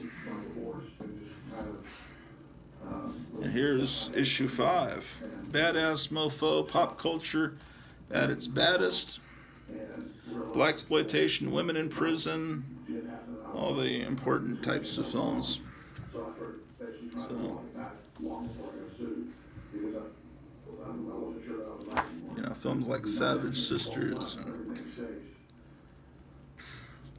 and the Russ Meyer films. Here's bits and pieces for mature horror film fans. It's the sex issue. There's a gentleman who at least, Number 9. It's got an interview with Blaze Starr. Some of this is inappropriate to show. Yes, indeed. But it's a fanzine. You know, the text, the layout of the text is.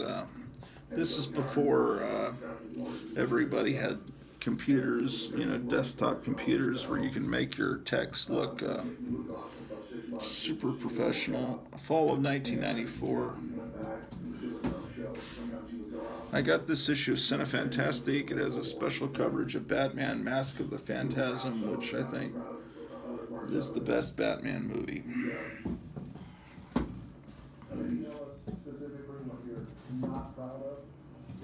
Cracked Collector's Edition.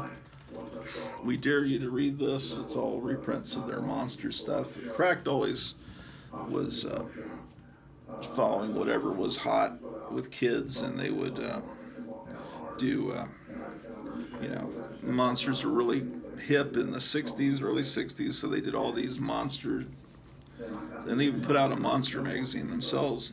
And then in the 70s, this was reprinting some of the 60s monster stuff that Cracked had done. So that's what that is. In the 70s, Cracked started just go insane, and it's like every issue had Fonzie on the cover and the shark from Jaws, and anything that was popular they would just so then you'd have The Godfather and Fonzie and the shark from Jaws and Mork and Mindy, and it's like they would try to just cram everything that's popular together. Seen by the right wing as leftists, and by the left wing as kind of crazy libertarians, but I was popular with everyone. So I was popular with, you know, land rights groups. Here's a British magazine, Halls of Horror, that was also imported over to the United States. That's why it has the $2 price tag. And it would have, I think it was originally called Halls of Hammer, and it covered Hammer films, but look at this painting in the center. That's based on a really terrible movie called The Monster Club, but the painting makes it look like it's a good movie. But yeah, they cover all the. This is kind of like a British version of Famous Monsters of Filmland, but here they have a little comic strip adaptation of The Monster Club. Here's another issue of Halls of Horror, issue 26. It's got Buster Crabbe on the back. Buster Crabbe really looked like Flash Gordon. He looked like he was drawn by Alex Raymond.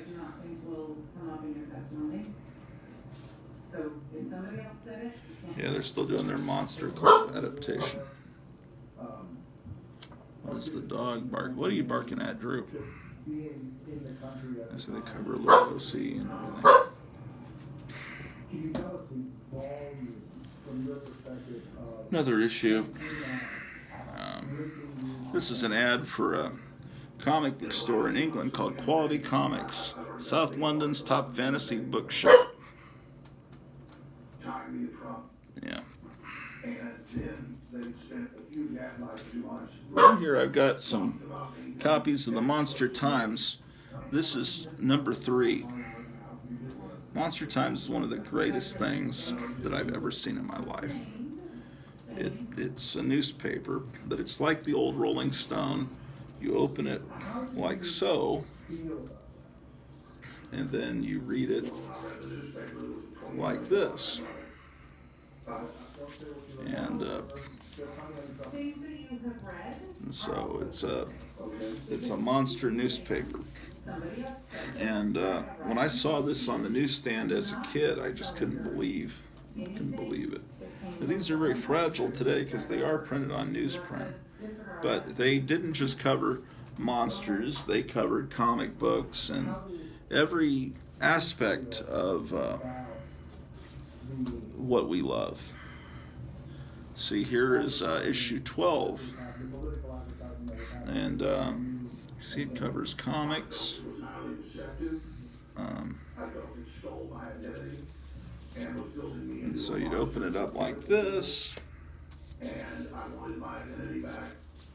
And there would always be a poster in the center that you could put up on your wall. In this case, it's Gorgo. Something that I dearly loved. And this was everywhere in the early 70s. God, this is so great.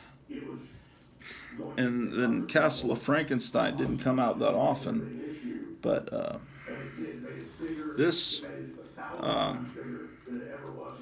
for a while was coming out every 2 weeks. Can you even believe that? This is number 14. Damn. If there was only something like this now. See if kinds of stuff. Damn. It's just incredible. Here's 16. I have more copies upstairs, but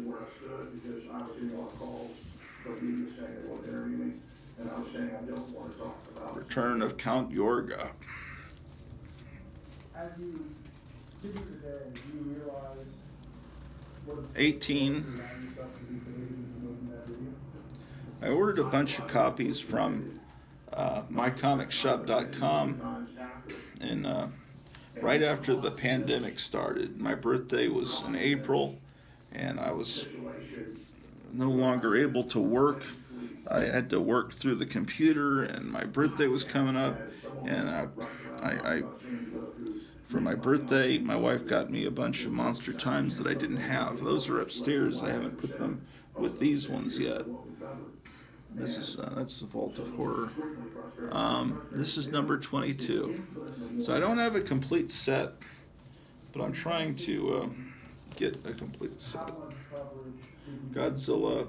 They love Godzilla and King Kong in this magazine. I think Godzilla was their official totem creature. Here's Monster Times number 25. Did you know Megan Kelly before 2017? No. There's an issue called where it's like the worst stuff ever made, and that's a really fun issue. This is see, it's got all of that plastic, man. Without telling us what you said. It really gave heavy coverage to EC Comics, and when EC had their I think in 1972 there was an EC convention somewhere up on the East Coast. They really covered that heavily. See, EC lives. Sinbad sails again. A guide to TV cartoons. You got Superman. Actually, that's weird. It's in Japanese there, or Chinese. So it must be. We'll have to figure. But look at it's got. It shows some Asian. See, it even has. Long before anyone cared about manga in the United States, there's a common writer. See, they cover everything. From hell it came. And they got all those Star Trek and stuff. You can order Star Trek books and all the nostalgia books. I want to see how they covered Do you recall the manga. around when the filming occurred before or after April? Let's see, they have a table of contents. When was that, April? Japanese Terror Trip, page 20. When you realized what was going on, did you, Oh, here's this issue's poster. In memoriam, Glenn Strange. She died in 1973, born in 1899. the media and Wartag have? 20. Several actually released audio. Megan Kelly had a recorder once saying, we're going to set the record straight. Okay, Things that happened and all that stuff. they're showing how they adapted Mothra, and they've got a mummy whose head is off at the top. Godzilla. They're just showing oh, it says, meet Miss Ruth Martin, world traveling artist and monster lover. She presents her impressions of the monstrous land of the rising sun. Oh, okay. Apparently it's not manga. It's this woman here, Ruth Martin. See her there? She does interesting.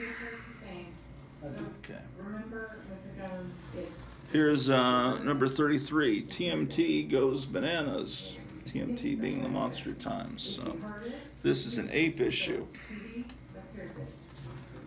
and that was the first issue of Monster Times. That was the cover.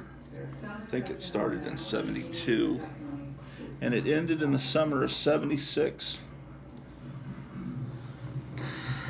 Number 34. So for those wonderful years, this thing was. Here's an EC issue.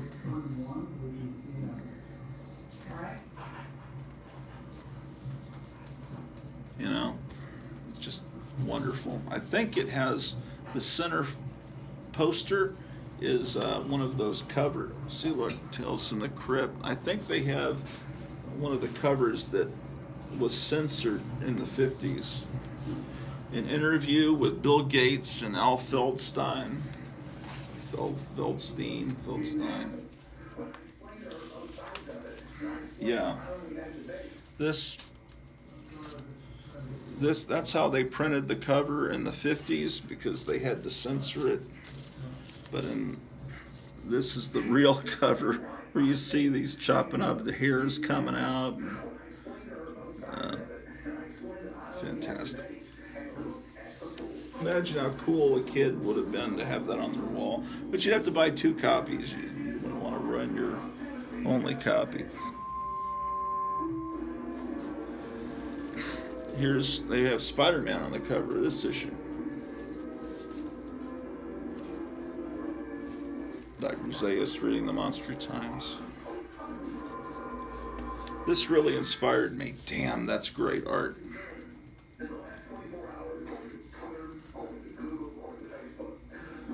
And that is the great Gray Morrow. Gray Morrow. I mean, that may be one of the greatest pieces of art ever created. To me, that is just as good as the Mona Lisa. I love the Mona Lisa, but I'm telling you, this is right up there with the Mona Lisa as far as great artwork. And it's from Brain of Blood. The fans trek through comic book conventions. I'm telling you, this is a great thing. And I'm saying this at the risk of creating competition trying to get these old issues. Look at this great artwork they reprinted of Spider-Man creating a hammock for Mary Jane. Fantastic. So this is a conversation with Spider-Man artist John Romita, and it's Gary Conway, Spider-Man writer, is doing the conversation. What is the poster this time? Oh, wow. Here's the poster in the center. It shows how his web shooter works and everything. Okay, this is the issue I was telling you about. This is the worst issue of TMT I ever saw. Now, I traded my friend Sammy Glass in 4th grade for a copy of this. And then I later upgraded the copy. This is, see, it has the world's worst comics, and see there it has that superhero version of Dracula that Tony Tallarico did. So it goes into the worst things ever, the worst movies ever. This is years before everyone was writing those books about the worst movies. That looks terrifying. This guy about to plunge scissors into the girl. It's actually a very silly movie. Sometimes the movies would look terrifying when you saw stills from them, and then when you saw them in real life, the movie was goofy. I drink your blood and I eat your skin. Wow, this is so great. It just, everything's so wonderful. It's just, these are not terrible movies, but that's Teenagers from Outer Space is great. I bet that's what they're. The world's worst comics. Well, what is happening? What have I drunk? I'm ready. There's a superhero Dracula. So they talk about Prez. They talk about Brother Power the Geek, B-Man, Dell's superheroes. So the ones that are on the top is as far as worst, the Shadow from Archie Comics, the Geek from National, also known as DC, Prez from National, and Dracula from Dell they're saying are the worst comics, or at least superhero comics, I guess. They're advertising the 1974 International Star Trek Convention. Everything I loved was here. Star Trek, Planet of the Apes, comic books, monsters, all here. Famous monsters never really mention Star Trek or comic books. So this just had everything.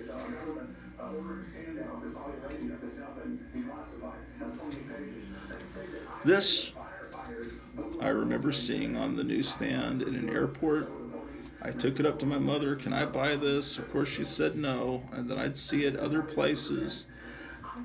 It's just everything wonderful. Of course, my mother didn't like injuries to eyes, and you've got 2 daggers going into the eye sockets of a skull with blood coming down. I guess that is a tough sell. July of 73. I was born in 65, so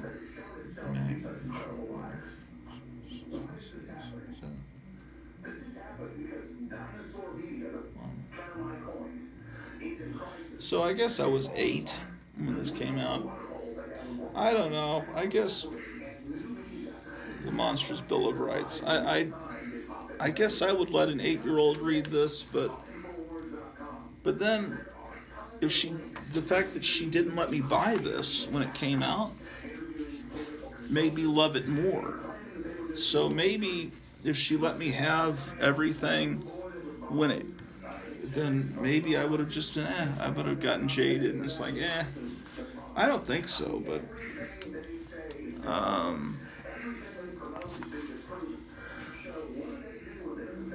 that's from Theater of Blood, by the way, the Vincent Price movie, that cover image. That was the movie poster.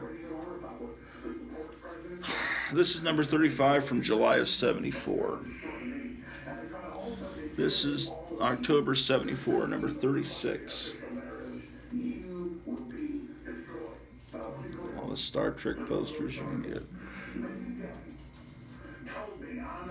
I mean, look at this, man. You got the Spectre. You got Planet of the Apes. You got Gamera.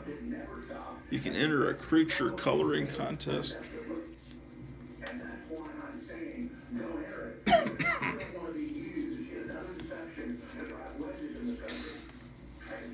They need to let Alex Jones. Oh boy, this isn't good. 14. This is missing 15. This is missing 2 center pages because it goes from page 14 to 19. So it is missing the poster and another rep. So this one, number 37, I got to get a replacement copy of this. How did I not notice that? This is number 38 from January of 75. Attack of the 50-Foot Woman. So I guess what I got to do is open, make sure the poster is there. In this case, it's the Golden Voyage of Sinbad. My father took me to see that. I always thought Carolyn Monroe was beautiful.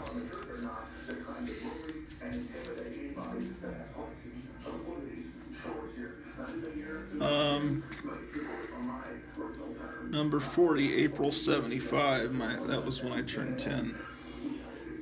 There's the convention. 75 had William Shatner, Gene Roddenberry, and Majel Barrett. George Takei, Fred Phillips, David Gerrold, Isaac Asimov. Wow. That was in Brooklyn, New York. Son of Kong. Shit. Well, this goes from page 18 to 19, but it doesn't seem like there is a poster. Maybe they didn't have posters in every issue.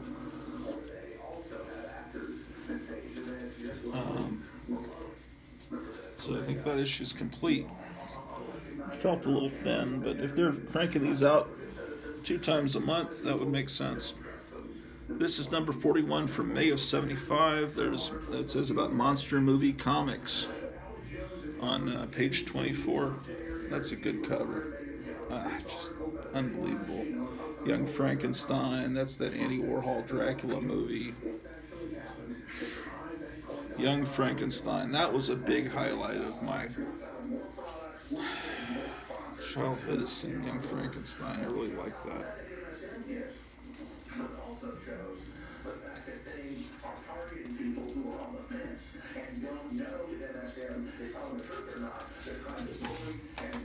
Okay.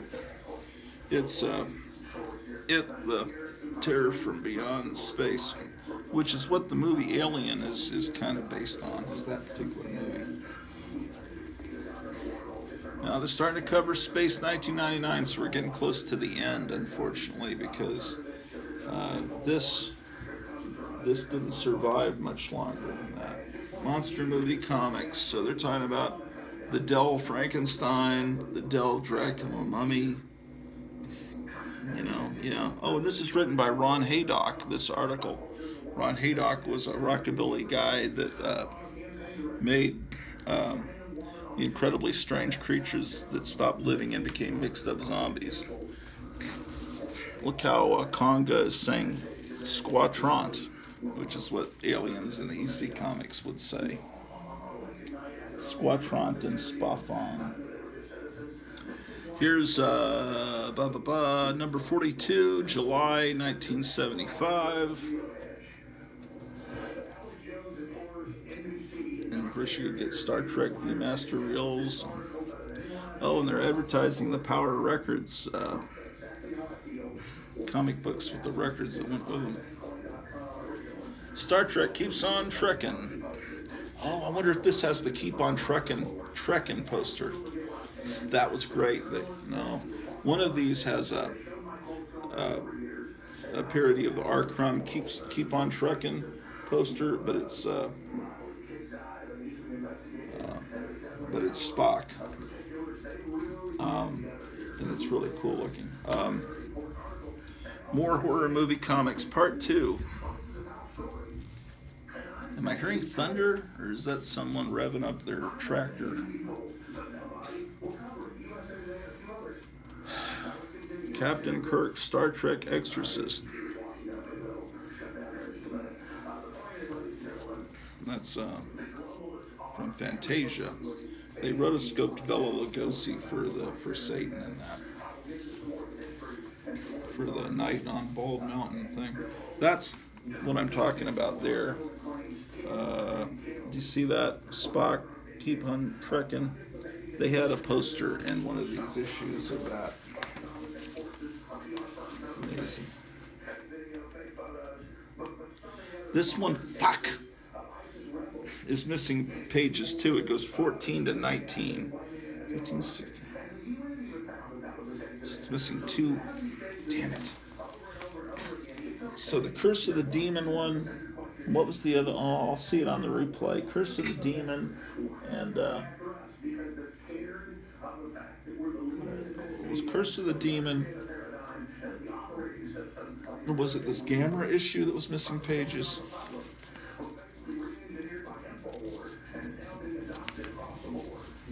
Look at that. Apes invade your television. Oh, that is thunder. Isn't that cool?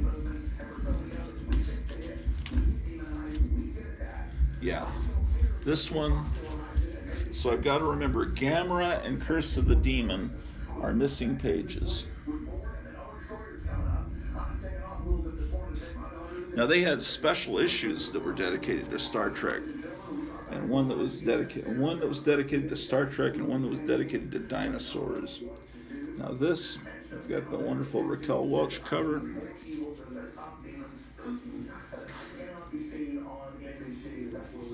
This is oh, this one's different. What? What is going on? It's confusing me. Oh, it opens. What's different about this issue? They're fooling me here.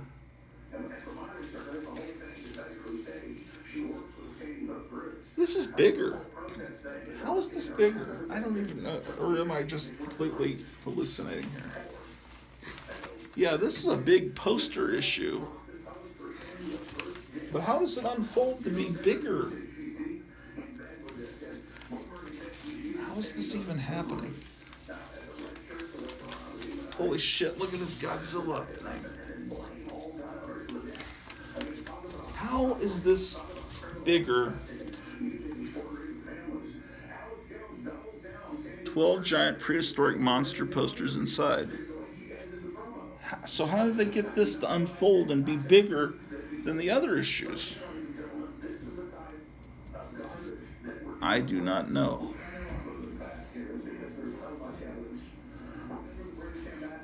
Here's issue 45, Barbarella on the cover. Starting to put women on the cover.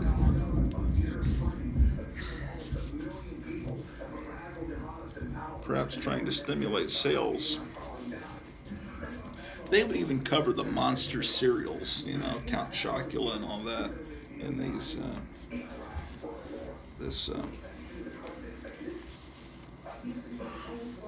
oh, the Jaws of Death. So you see we're getting into the mid-70s. This is January of 76. Okay, so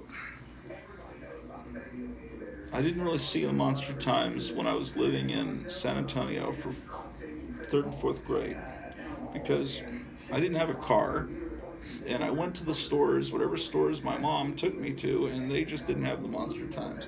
It was in San Antonio, it just wasn't at the stores I went to. We moved to Fort Lewis, Washington. I didn't see the Monster Times there either. But